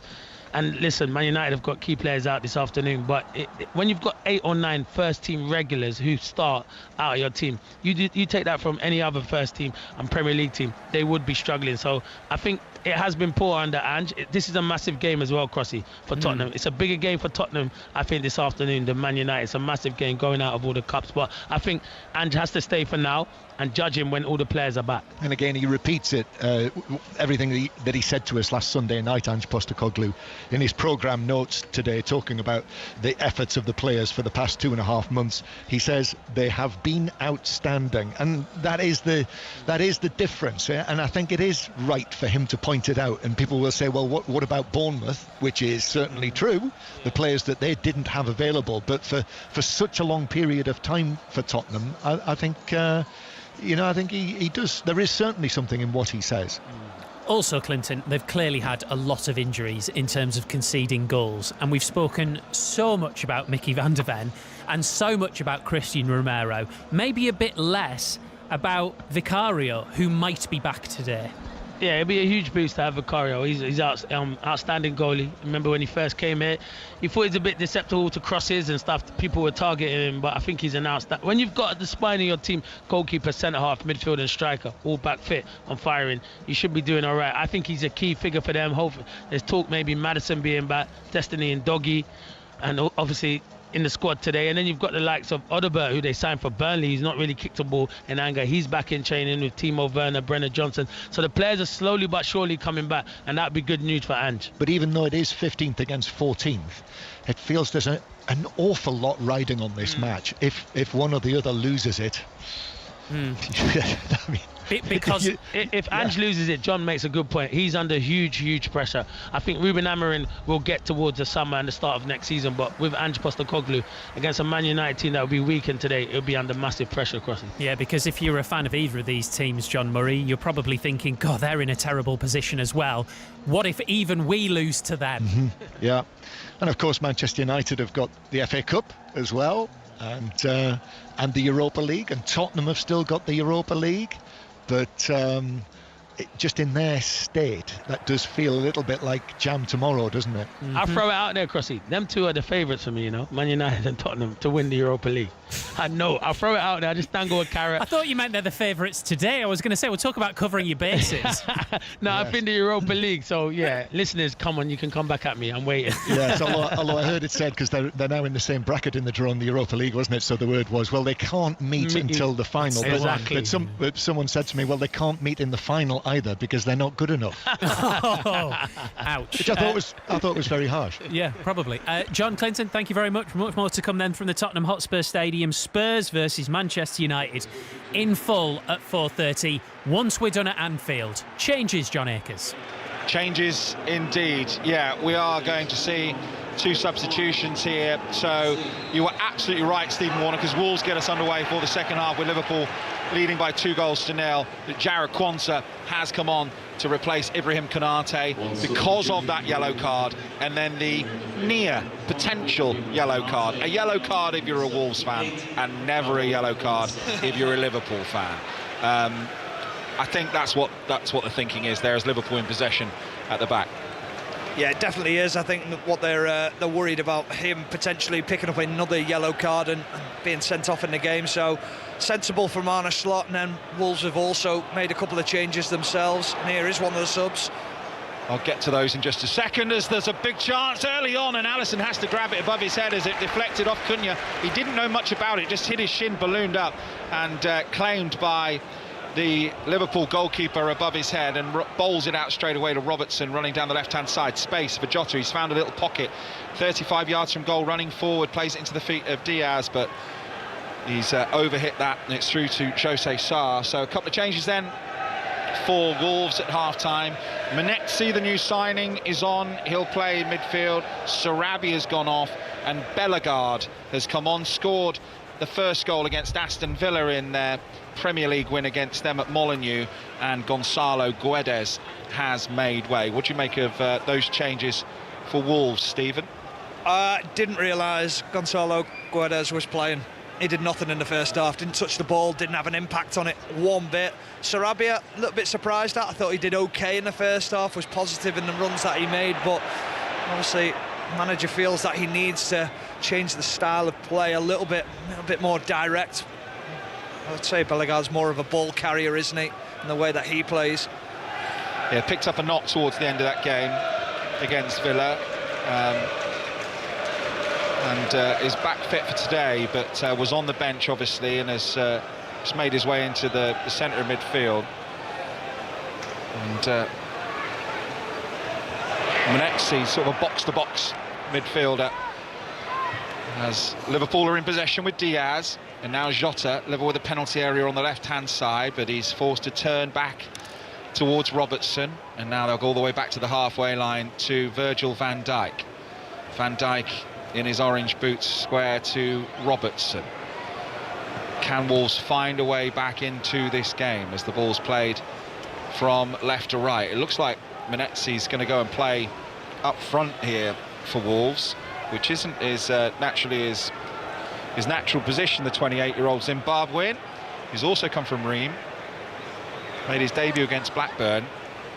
I think because they've got players out in that position at the moment, Wolves, that he's kind of been forced into a position which isn't natural to him, but they're hoping he'll give him some focus through the middle. He's a physical presence. Still messes with me a bit that he's wearing number 5 like John Hartson used to, playing up front. Doesn't sit comfortably with me. And Liverpool are in possession. I don't know about you, 5's playing up front. Yeah, you look at it and think he's at the wrong end of the pitch. It's wrong, isn't it? It's wrong. Robertson running forward down the left-hand side for Liverpool. Got a little bit of space. Tries a crossfield ball to Salah. Well intercepted by Gomez. Gomez beats the challenge of Szoboszlai. And now Wolves in possession on the right-hand side with Semedo and Cunha, 5 yards inside the Liverpool half. Szoboszlai has been very, very good closing down. In fact, him and Alexis McAllister, you made a good point in the first half, Stephen, been very good, haven't they, when Wolves have got possession in midfield, coming across, intercepting, getting little nicks, toes in. Yeah, well, that chance that fell to Cunha in the first couple of minutes, or the first minute of this half, was intercepted by McAllister, because he gets in between Van Dijk and Quansah, makes sure that he nullifies that danger, tracks his runner extremely well. Wolves what a lovely touch. Here's a big chance. Manetzi for Wolves. Great save by Alisson. Made himself big. Stayed up for as long as he could. One-on-one. Potentially should have scored. Here's Rayan Aït-Nouri for Wolves. Edge of the penalty area. Big chance. Best of the game so far for Wolves. It was a lovely little flick ball through. Here comes a cross. Deflected. Strike from Andre. Wolves in possession with Cunha. We'll get Stephen's thoughts on that chance in just a second, but Wolves still in possession. What about that from Manetzi, who's going to have a try from distance here? Or who was that who had a try? I think it might have been Agbadou, was it? Yeah. He's just had a try from 45 yards out. Yeah, well, it was his ball through the middle and then a lovely little flick round the corner from Bellegarde into Manetzi as he went through in a 1v1 situation. But Alisson's just a master at getting close to people. He closes angles down. He makes the goal look so small because he's so committed to coming out. But once he gets to a position, he holds his ground and he knows then he's in control of the situation. Incredible at 1v1s. Do you know what? He doesn't do a lot wrong there, Manetzi. He lifts the ball, sees him coming out, times the shot well, left-footed. He does lift it because he sees Alisson going down, but Alisson just stretches up, reaches up, and manages to get hold of it. Oh my word, what a ball. Great ball outside of the foot to Mo Salah, edge of the penalty area. Salah twisting and turning and scoring. He's offside. Oh, wow. He's offside. Flag's gone up. They'll check it with VAR, obviously. Mo Salah's laughing. He's laughing because he just saw the flag turn around, saw the flag go up. They will have a check here, but it was pretty definite. The ball out from the back, is he in his own half? He's not. I think he is just off. Oh, it's very close though, isn't it? But that ball from Trent Alexander-Arnold is just delightful. Just the outside of the foot, but then Mohamed Salah gets Totti in a 1v1 situation, and Totti's petrified. He's backing off, and it has been disallowed. Wolves in possession. Centre field with Bellegarde. Semedo crosses from the right-hand side, flicks off a Liverpool head. Cunha, nice first touch. Second touch, can't find Rayan Aït-Nouri. Trent Alexander-Arnold loses possession. Wolves have got it back. Game's wide open. Rayan Aït-Nouri into the penalty area, cleared away. Oh, Alisson's got a problem here. He's just gone down off the ball, Alisson, and is waving both arms in the air. He's sitting on the turf. He's just grabbed his water bottle.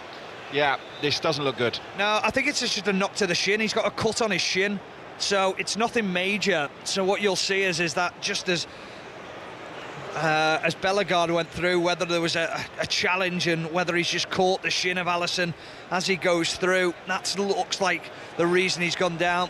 I was concerned that it was out of nowhere, but we're seeing the replay again, so it's nothing to worry about. And we've seen a close-up of his shin. It is just a cut. Yeah, when you see him go down like that, you think muscle or knee, don't you usually? And it wasn't either. It's just as Manetzi's going through one-on-one, he's just caught him with his trailing leg. And, yeah, goal at Chelsea. Let's get an update from there. And go to Sahel Sahi. Huge surprise here, John. It's Chelsea 0, Everton 1. The goal coming after 51 minutes through Kelly Gargo. It was played through by Tony Payne inside the penalty area, left-hand side. A lovely left-footed finish high into the back of the net. Massive upset at the moment. Chelsea 0, Everton 1. Thank you, Sahel. As the bandage is going on Alisson's leg, taping it up. Must have felt some discomfort from it. Must have saw the blood maybe coming through his sock and thought, I'm going to get this sorted now. Yeah, he must have just had a little peek at it and thought there's no point in carrying on this way. But also what he's probably thought is, how can I stop the momentum of Wolves? Because it's been a really positive start to the second half of Wolves. And he could have found themselves back in the game. Apart from that save from Alisson, Manetzi with a great opportunity, but positive from Wolves, and the changes have had an impact. Liverpool 2-0 up. Could easily have been 2-1 if it wasn't for Alisson, as Wolves look to find a way back into it. They've scored at least 2 now, Liverpool, in their last 9 at Anfield. That's just in last 10 rather at Anfield. That's 24 in total, which just shows you how good they have been here. 54 minutes gone, 5 live.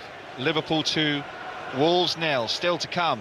Spurs versus Manchester United with John Murray and Clinton Morrison as Wolves play the ball downfield, looking for Menezzi, cleared out of play. There's a heavy touch from him, and it'll be a throw-in for Liverpool halfway line. Robertson takes the throw. Van Dijk. The pattern of this is that Wolves are going to have a go, as they've got to. And there will be space, like we've just seen for Mo Salah, with that direct long pass. If they can find the ball from back to front, there will be space. What a spicy turn. That is brilliantly done by Aït-Nouri, and Wolves in possession 5 yards inside their own half, with Semedo on the right-hand side. Chips the ball down the line, intercepted by Robertson. Yourcean's got no assist this season. I was quite surprised to see that, Andy Robertson. I think a lot of people are saying it hasn't been his best season so far, but he also plays in a different position now. He's tucked in as a back three when they have the ball, so he's probably not marauding as high up the pitch as he has done in previous years under Jurgen Klopp. And he does well there. Robertson intercepts, finds Diaz, and Diaz goes down, and it's a free kick for Liverpool, and he'll just take a little bit of time over it, which they can do now. They've got that luxury, Liverpool.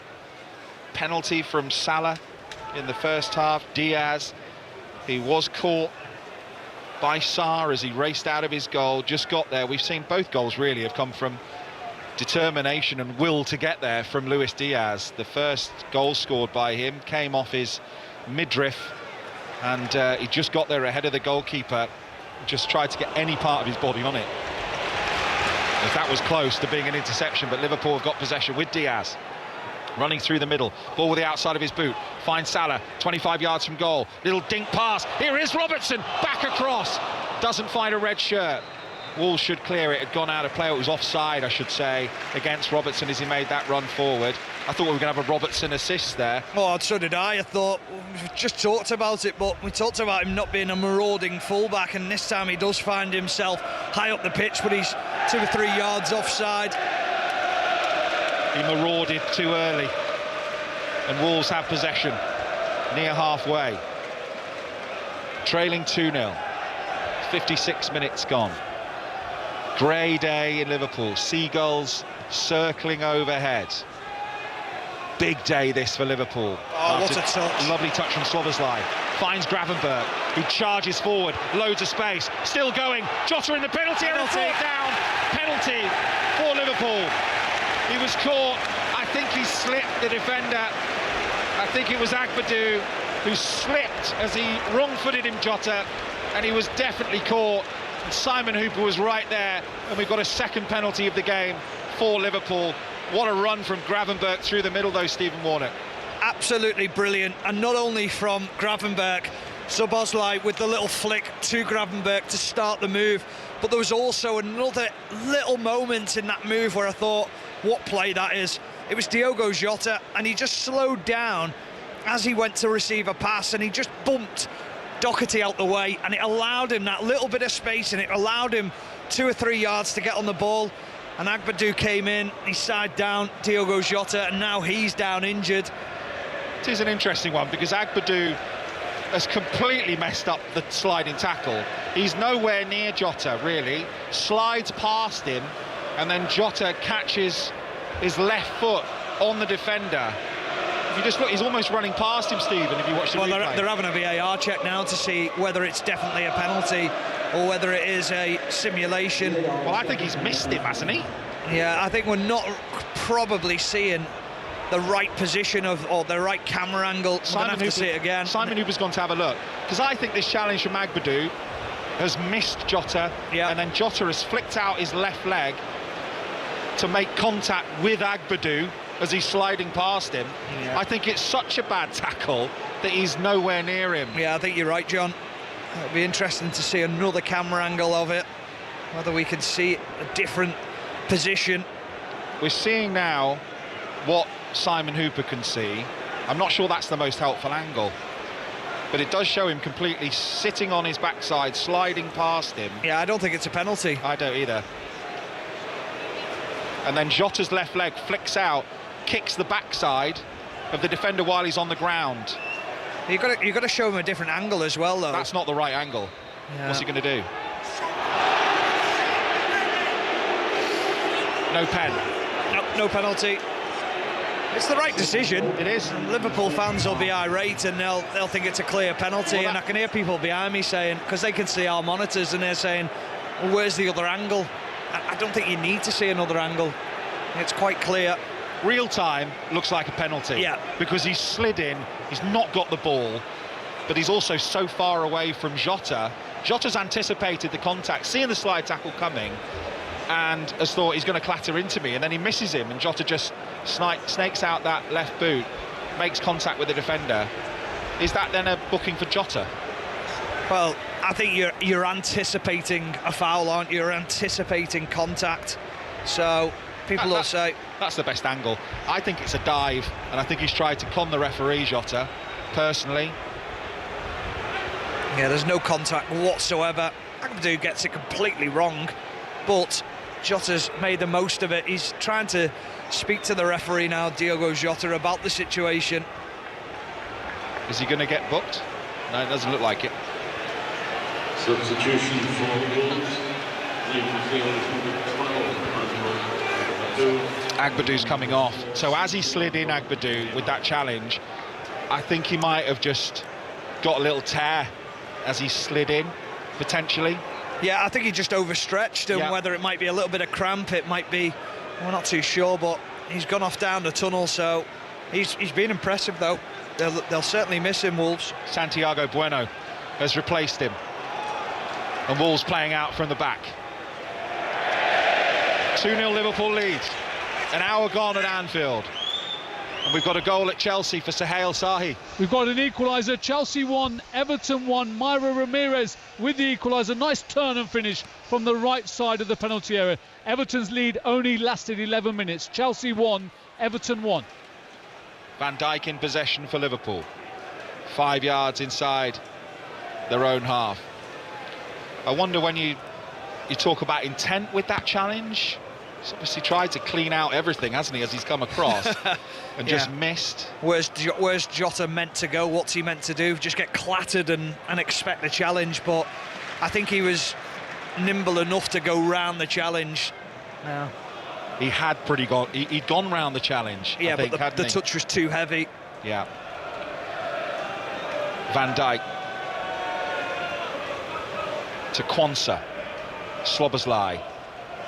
Trent Alexander-Arnold up towards halfway, and Liverpool will go back to their goalkeeper Alisson. He'll take a little touch to Van Dijk on the edge of his penalty area, invited the Wolves substitute Menetzi to come and get him there, and got very, very close, which was what the oohs were about, but they played their way out. Oh, no, they haven't. Trent's lost the possession, and here's Cunha for Wolves, got options ahead of him, he's delayed.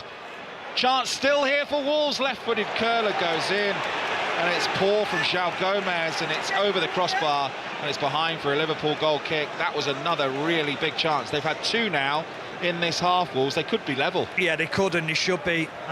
Big opportunity. Just lapse of concentration from Trent Alexander-Arnold, and it could be his last moment in the game, because it looks like he's about to be substituted for Conor Bradley, but just a poor moment in the game.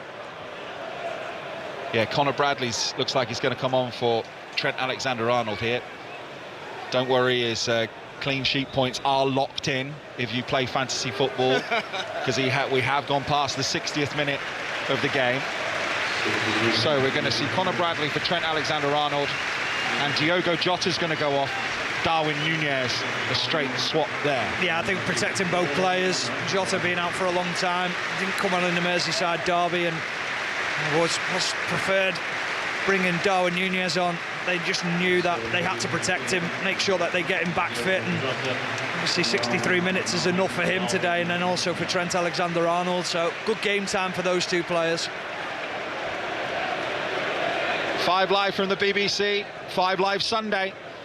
The first of 2 live commentaries, Tottenham versus Manchester United on the way, with John Murray and Clinton Morrison, and Liverpool in possession deep in their own half. Wolves have had a right go in this second half, though, so far.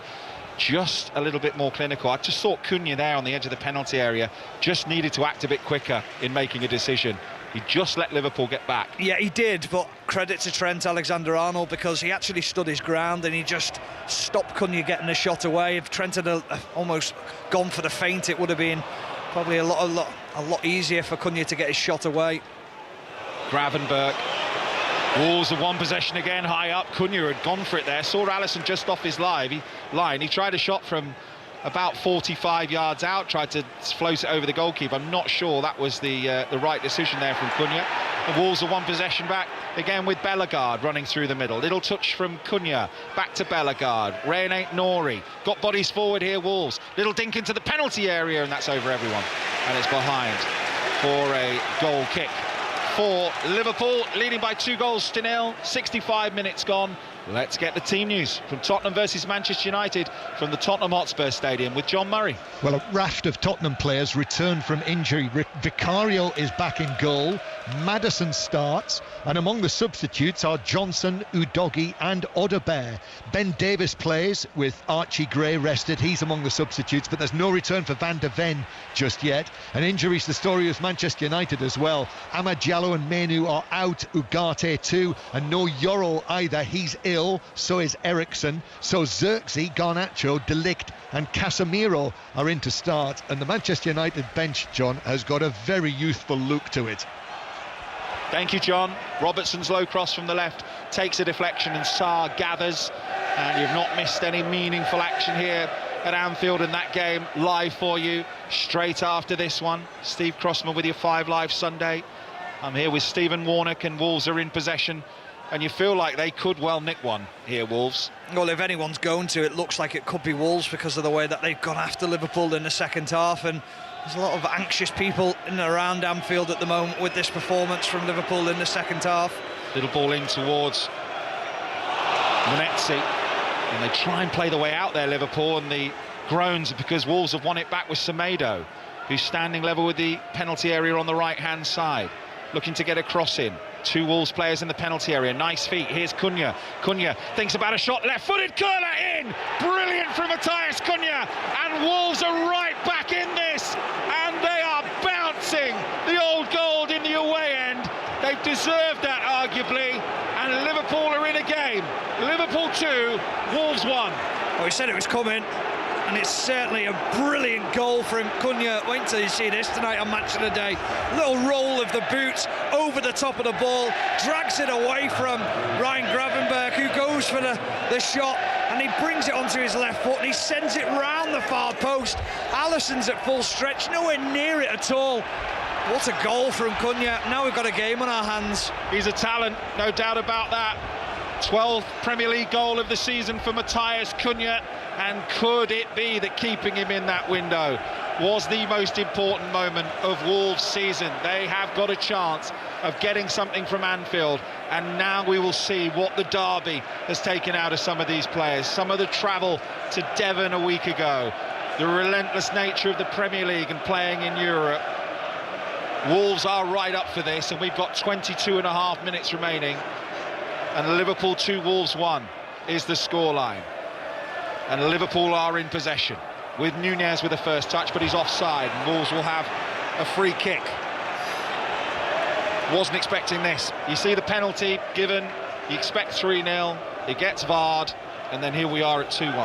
Yeah, but credit to Wolves, they've made changes at half-time, and they've been positive changes. You look at taking 2 strikers off in Sarabia and Guedes, and you look at what they've done. They've also brought a midfielder on, so you think it'd be a little bit negative, but it's been anything but that from Wolves. The Liverpool fans around me, I can just hear, want to see some urgency, want to see some intensity. Have they just dropped off a little bit and let Wolves back into this game?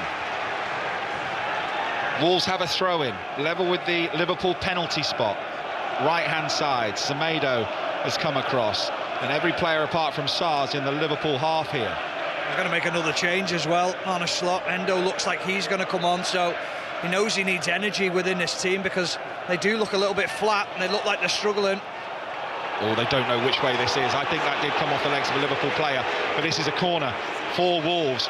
But neither the referee or the assistant referee really knew which way that was going. It does come off Robertson last, so it was the right decision. and it is a corner in front of the Kop for Wolves. They've got 6 in the penalty area here. In it comes from Rayan Aït-Nouri. Good-looking delivery. The header is won by a Wolves player. It's gone straight up in the air, though. They felt it took a flick off a Liverpool player there. Gomez won the header, and it's just fallen on the top of the roof of the net, and Alisson takes a short goal kick. Panic setting in for the Liverpool fans here. They're nervous. They understand how important it is, and now you start to see the response from the fans. They've got to pick this team up, but credit to Wolves. They're really taking this game to Liverpool. It was 2-1 to Liverpool in a corresponding fixture, but Wolves gave them a real game that day, and Wolves are giving them a game again as the ball's drifted forward towards Cunha, but he can't get hold of it. They did well there, Quansah and Bradley, and it's behind for a Liverpool goal kick, and you can just hear the Liverpool fans around us just starting to get a bit anxious. 20 minutes to go, Liverpool 2, Wolves 1. Stephen Warner. Yeah, they're just turning the ball over very quickly, Liverpool. They're losing possession, and this is an interesting change now, because so often Arne Slot makes like-for-like changes, but he's actually bringing off a winger in Diaz, and he's going to bring on a holding midfielder in Endo, so it means Szoboszlai will now come out onto that left-hand side, and Endo will go alongside Gravenberch, and McAllister will play a little bit higher up the pitch. So interesting change from Arne Slot. Let's see how that affects things. So Szoboszlai looks like he's gone wide left, Núñez through the middle, Salah obviously on the right, and Liverpool have a goal kick. 15 wins out of 16 for Liverpool in this fixture. That looked like a foul by Van Dijk on Bellegarde. He's slow to give it there, Simon Hooper, but he's going to go in the book here. Virgil van Dijk, he was late. His studs were up, tried to win the ball, but he's caught Bellegarde, and it's a free kick for Wolves. Yeah, well, Endo makes his first mistake as he comes onto the game. He goes for a header that he shouldn't go for, and then he vacates an area. Van Dijk has to step in, commits the foul. It's all Wolves in this second half. I have to say, they've dominated in this second half. Free kick then, 5 yards inside the Liverpool half, just outside the centre circle. And they've thrown players forward again in old gold. Liverpool 2, Wolves 1 on 5 Live. Little chip forward to the edge of the penalty area. Liverpool win the header. Here's a volley from Menetzi, but he's just got it wrong, and he's sliced it harmlessly wide of Alisson's left-hand post, and it's a goal kick for Liverpool. Yeah, it's a 1-100 chance, isn't it, from scoring from where he is, and the skill that he's trying to achieve. Ball coming out the sky, he's looking at it, coming over his shoulder, tries to volley it. Such a tough skill. The Anfield crowd trying to lift their team. They're reacting. Robertson down the line, looking for Szoboszlai. Throw in for Liverpool. Right in front of Arne Slot. He claps his hands together, patrolling his technical area. We talked about him before the show, about Arne Slot and his body language, his demeanour. Through Liverpool. Gravenberch to Alexis McAllister into the penalty area. Little reverse pass. Doesn't find its intended target. The flag was up anyway for an offside against McAllister. Will be a free kick for Wolves inside their own penalty area. Close though, and that is what will happen. It will open up for Liverpool going forward. But at the moment, they're having to think about Wolves at the other end more than they are about going forward. Yeah, they are, and like you say, John, it will open up at times, and Liverpool will be a danger. They'll find a way back into this game at some point, but they just can't get a foothold in the game. And I was talking about Arne Slot's body language. He's very animated down there on the touchline, usually so calm, but he's getting irate, he's getting frustrated at times because he's not used to this with this team. Matthias Cunha's now scored 27 goals in all competition since the start of last season. That's 12 more than anyone else in the Wolves team. And he took the goal. He's just nonchalant with his finish, left-footed, the curler. As soon as he set himself, you think this is going to score here. And he just bent it beautifully in past Alisson's right hand, right into the corner. And that's what he can do. That's the quality that he's got, the Brazilian. Throw in for Liverpool, 15 yards inside their own half. 16 minutes plus added time to go. Liverpool 2, Wolves 1, 5 Live. Oh, and it's given away by Liverpool to Cunha, running through the heart of the Liverpool defence, tries to toe poke it through towards Monetzi, but he gets it wrong. But they've got possession back here, Wolves. Liverpool being a bit sloppy in possession. Wolves pouring forward again. Little ball from Cunha isn't the best. Brilliant from Robertson. Brilliant from Robertson, covering 2 passes in a row that Cunha's got wrong, and he just apologises there to his teammates. Yeah, just a little bit too eager. Van Dijk had stepped out of his position. There was a tiny gap that he saw.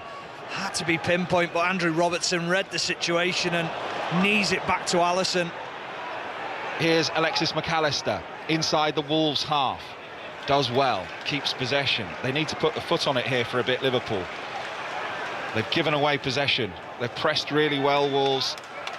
They've ratted about really well, winning possession back for Wolverhampton Wanderers. It's with Robertson, comes off Semedo, throw in for Liverpool, taken quickly. Wolves were asleep, Doherty was asleep. Alexis McAllister, low ball in, doesn't find its intended target, just scuffed it a bit. Wolves have got possession back, deep in their own half. Semedo, real urgency to their play. Dink forward for Bellegarde, doesn't know where the ball is. Drops over his shoulder. Van Dijk wins the challenge, out for a throw-in for Wolves, midway inside the Liverpool half, right-hand side. Gomez takes the throw. Ray and Aït-Nouri. They look a little bit disjointed at the back at the moment, Liverpool. And they try to play out, and they've been caught again. And there's Andre Gomez. In comes the cross into the penalty area. Bellegarde wins the header, comes off Robertson, that's a corner. He saved it, Alisson's kept it in somehow. But Liverpool have got an issue because McAllister looks absolutely dead on his feet. He's lost the ball 3 or 4 times, but Liverpool come forward. Here's Bradley, gets it to Salah, back to Bradley, edge of the penalty area. Wolves streaming back. Here's Salah's cross into the penalty area, goes all the way to Szoboszlai. He's running away from goal though, he's now outside the penalty area. And he has to move it back to the left of the centre circle to Quansah, to Endo. Bradley, Liverpool inside the Wolves half. Wolves have now got everyone back in shape. Endo. Salah. Bradley. They're just content just to sit on it here for a minute and take a breather, Liverpool. Oh, they need a breather as well. They just need to get the legs back and get themselves back in this game, get some control of possession. And Liverpool fans are sensing that as well. This is all about Wolves in this second half, the way they've pressed Liverpool, they've hounded them, they've not allowed them to pick the heads up at all. Liverpool still in possession, but slow, controlled possession. They just need to have a spell where they keep the ball here. And Wolves are pressing as one. It's still a good press, but they've managed to play around it. Here's Szoboszlai on the left-hand side for Liverpool. 25 yards from goal, just content to go inside to Gravenberg. And now Robertson keeping the ball, Liverpool. Virgil van Dijk, halfway line. Quansah wearing the 78 in the centre circle. To Salah, Salah forced backwards. Wolves staying in a defensive shape. Van Dijk into the feet of Alexis McAllister. They're just waiting here, just for an opportunity to break Wolves. You can feel it, just waiting to try and intercept and then break. Trailing by 2-1. 12 minutes plus added time remaining at Anfield. Liverpool in control for large parts of this game.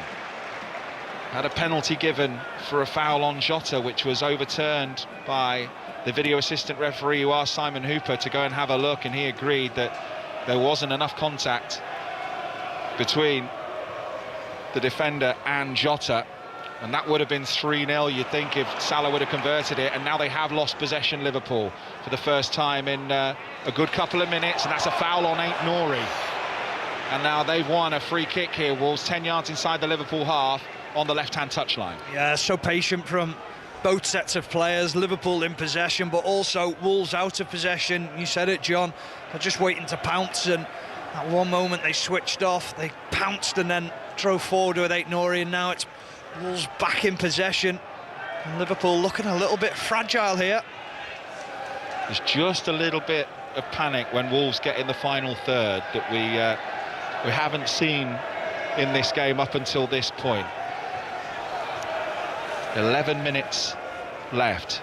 Anfield hushed, nervous, trying to get behind their team, but they know that this is a big moment. 2 games without a win. It was a weakened team at Plymouth Argyle, and it was the derby, and it was extraordinary what we saw at the end. But it is 2 games without a win for Liverpool. And they played the ball long, and they don't get possession. Wolves win it, Liverpool get it back, then a challenge comes in, and now it's with Manetzi, who's fouled about 30 yards from goal, something like that. This could be an opportunity to strike one, or maybe just a little delivery into the penalty area for Wolves. Yeah, I was just wondering whether it was a foul. Goes down very easily. Very Manetzi. easily, yeah. He just knows he's got 3 or 4 players around him. It's Endo who, the tiniest of touches in the back, but now this is an opportunity. It'll be Cunha over the ball, so you know he's got that ability to either strike one from distance or conjure something up where he will try and be clever. Liverpool, it's about organisation. Coaching staff are in the technical area. They're trying to marshal this Liverpool team into position because they know how important the last 10 minutes of this game will be. It's going to be a little dink ball in from Cunha here to the far post. So Cunha finds Gomez, who tries to cross, left-footed, off balance, makes a mess of it, just gets a flick of the studs to it, and away go Liverpool towards the halfway line. Wrestling for it is Salah, free kick, halfway line. It was Semedo who fouled him, the Wolves captain. Free kick on the right-hand side in front of the Sir Kenny Dalglish stand. Taken quickly. Liverpool 2, Wolves 1 on 5 live. Tottenham versus Manchester United to come next. More live Premier League football than anyone else. And this is going to be a fascinating last 9 minutes plus added time. Lofted ball forward from Liverpool. Header won by Wolves, and they've won possession with Semedo. To Doherty. Finds Aït-Nouri in the midfield. He goes down. It's going to fall to Cunha on the halfway line. He's way offside here, Manetzi. Flag goes up. No need this time for him to let the play go, because he was so far offside. Flag went up on Manetzi.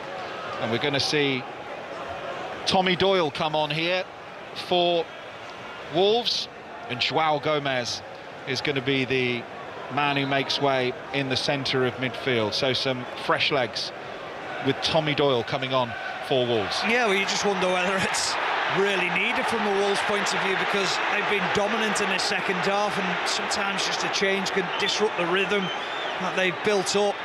If anyone needs a change in midfield, it's certainly Liverpool. I know they've done that with Endo, but that hasn't really had an effect on the game. You have to say that the Wolves changes have been positive. So obviously Pereira feels that this can have an impact and perhaps get them a vital point that they might need. Foul from Rayan Aït-Nouri on the far side, and he's being spoken to by Simon Hooper. The Liverpool fans felt he should have been booked for the challenge. Free kick for Liverpool.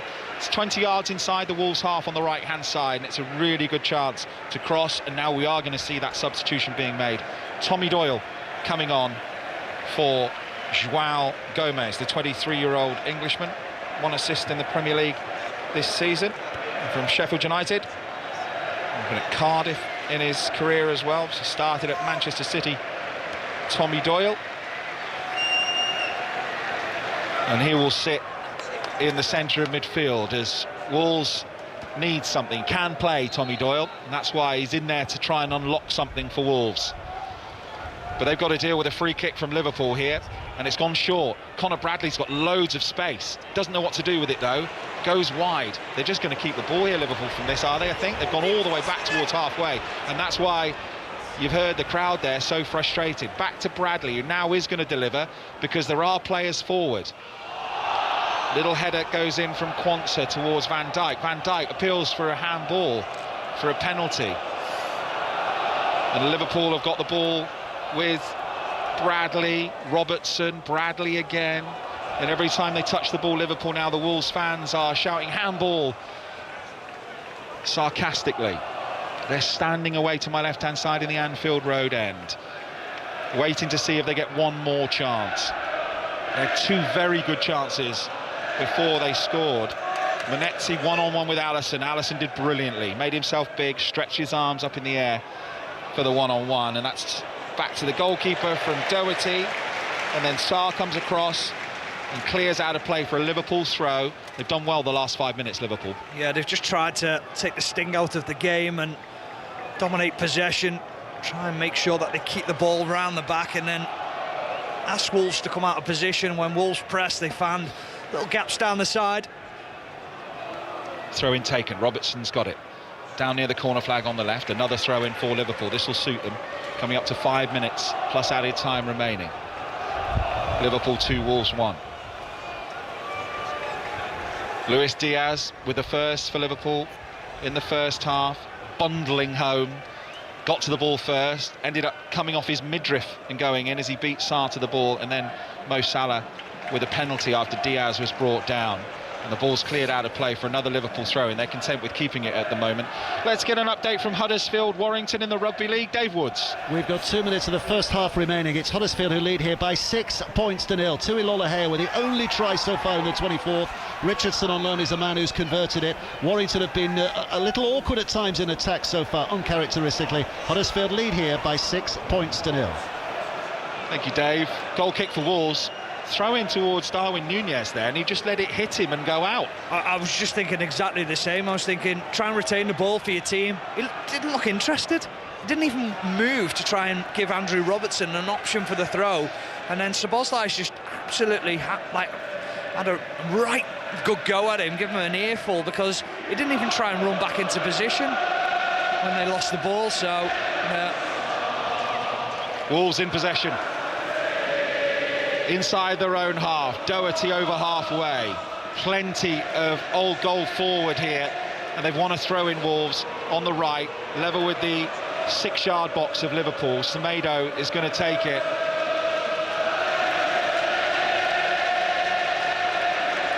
Atmosphere ratchets up a notch inside Anfield, but there are nerves, believe me. Liverpool just with the 1-goal cushion. 3.5 minutes plus added time remaining. They're in possession, Liverpool, near halfway with Gravenberch. He's done really well, holding off 2 players, but he's been robbed of the ball, and that was well read by Andrew Robertson, who intercepted in the left-back position. Throw in for Wolves.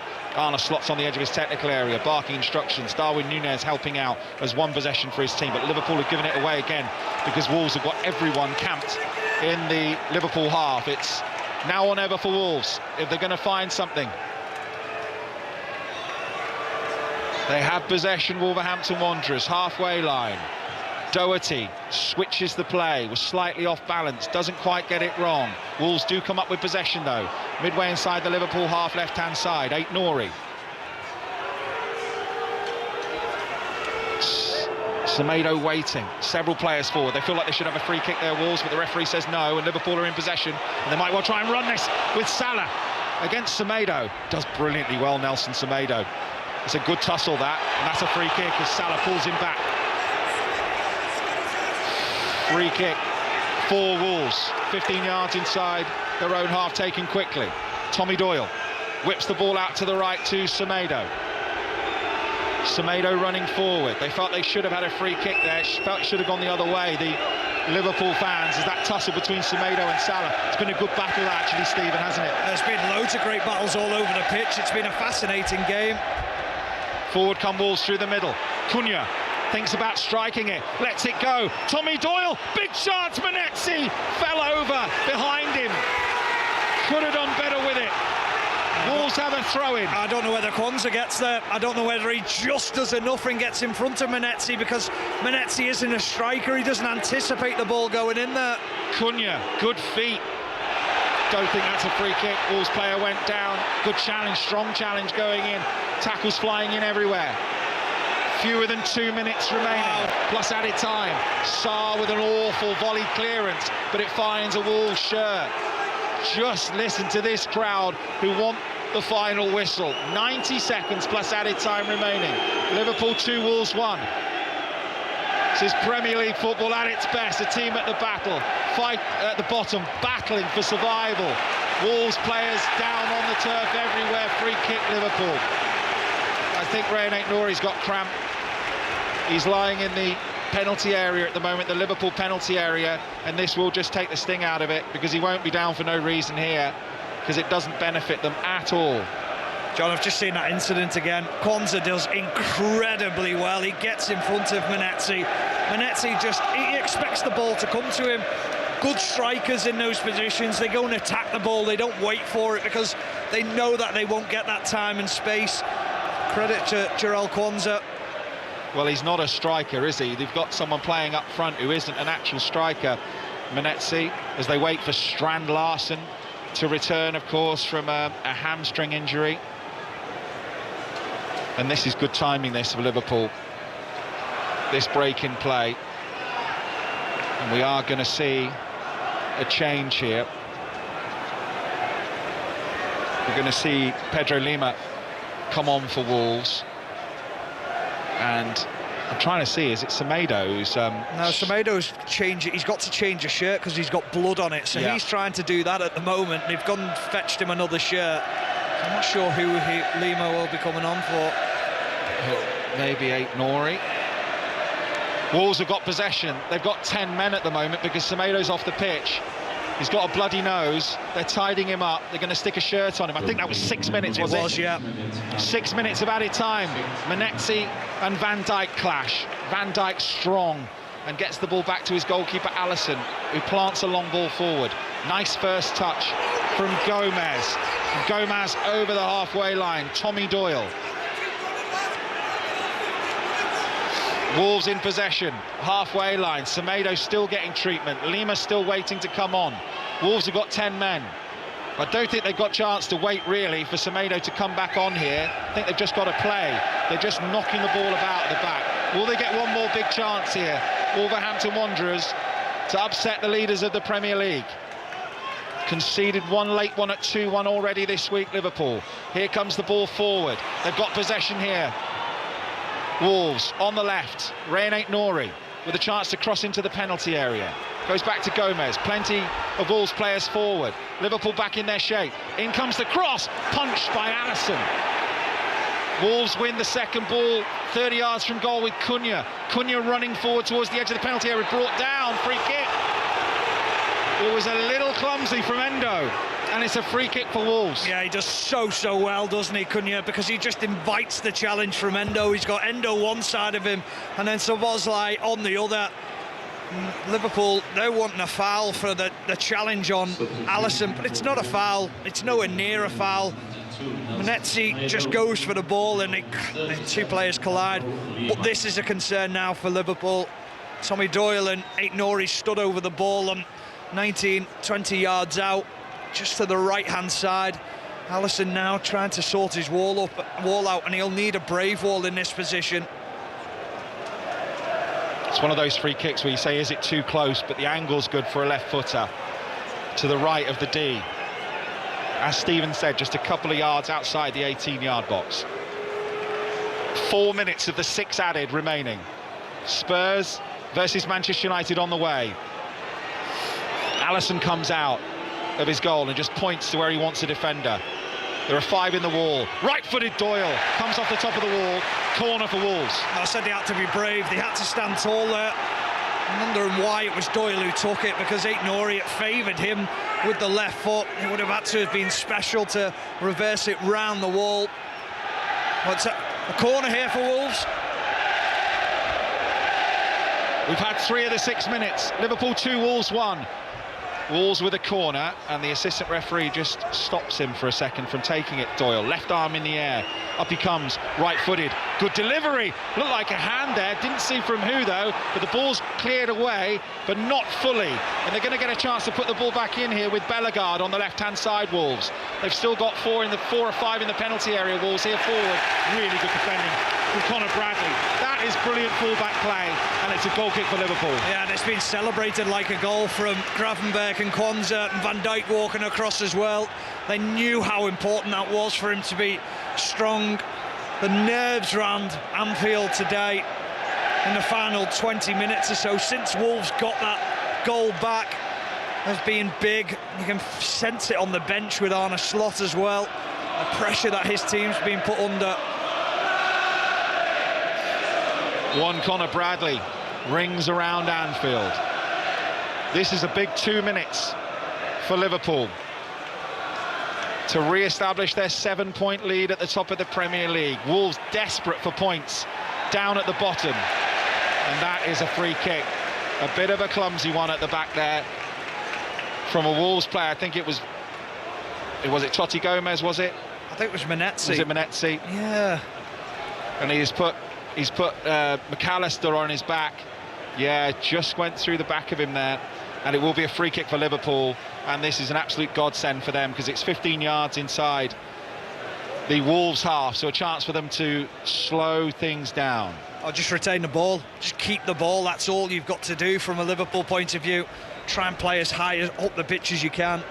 We've got time to Nick for an update from the WSL. Chelsea, Sahel Sahi. It's finished here, John. Chelsea 2, Everton 1, with a winning goal from Lauren James in the 93rd minute. Full time, Chelsea 2, Everton 1. Thank you, Sahel. Throw in for Liverpool.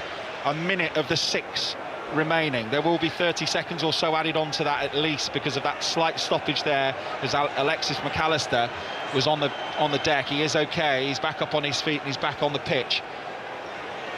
Throw in for Liverpool. They're going to try and keep the ball here by the corner flag. Wolves clear away, but only as far as Gravenberg. He's been excellent in the midfield for Liverpool. But Wolves have a throw-in. Do they have enough time for one more chance? They'll try and play it out from the back. Liverpool working hard to try and win it back to the likes of Darwin Núñez. Cunha launches a long ball forward. Van Dijk wins a header. They've got possession though, Wolves, in the Liverpool final third with Doyle. And now Lima, the substitute. Lima trying to go round Endo. That's a foul. Yeah. And the Cop treat that like it's a goal as well. A massive moment. Liverpool free kick deep in their own half. Yeah, so often you see people leaving the game early. There's no one leaving this game early because they realise how important this is.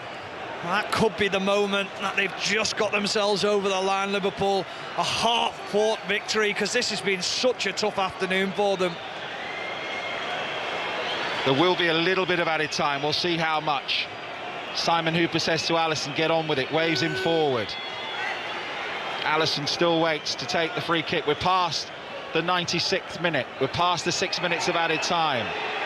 It's going to allow a little bit more. Wolves have got possession. They have to get it to the keeper and launch this, Wolves. Sarr, high, hanging ball over halfway. And there is the full-time whistle. And Liverpool win by 2-1. Although Wolves put up a brave fight and could well have got something out of the game on another day as they continue to battle for survival in the Premier League. Diaz with the commitment to go for the ball, in off his midriff for 1-0. Salah with the penalty after Diaz was brought down by Sarr for 2-0. A penalty VAR check was given on field and then ruled by Simon Hooper that there wasn't enough contact on Jota from the defender Agbadou. And then they came back into it, Wolves, with a brilliant finish from Cunha. They had some other chances as well, could easily have got something out of the game. But Liverpool go 7 points clear again at the top of the Premier League. It feels like a significant afternoon for them. Stephen Warner. Yeah, it feels like a huge victory for Liverpool. So many questions were asked about Liverpool, or were to be asked after the Derby game. What will it have taken out of them? What will the effects be on this squad? Well, I think we saw that in the second half. There was a frailty about Liverpool in the second half. The substitutions from Pereira were impressive. They changed the balance of the game. They got themselves back into it. Liverpool, you could see, were fatiguing in the second half, but they've managed to just get themselves across the line, and they'll look back at this, or might look back at this in a few weeks and say, what a big result that was for the team. Arne Slot goes to the Kop, waves his arms in the air, applauds above his head and gets the roar. He knows how important it was there to hang on for Liverpool. It finished Liverpool 2, Wolverhampton Wanderers 1, Steve. Stephen Warner, somewhere there is a sliding doors moment where Jarell Quansah doesn't quite make that amazing challenge, and Liverpool concede another late goal, just like they did at Everton. But in this universe, that is an absolutely massive 3 points. Oh, it's huge. It really is. And that was like a Said in the commentary from Kwanzaa, what a challenge it is. So vitally important that he makes that, senses the danger, gets himself across. But they had to dig deep here, Liverpool. They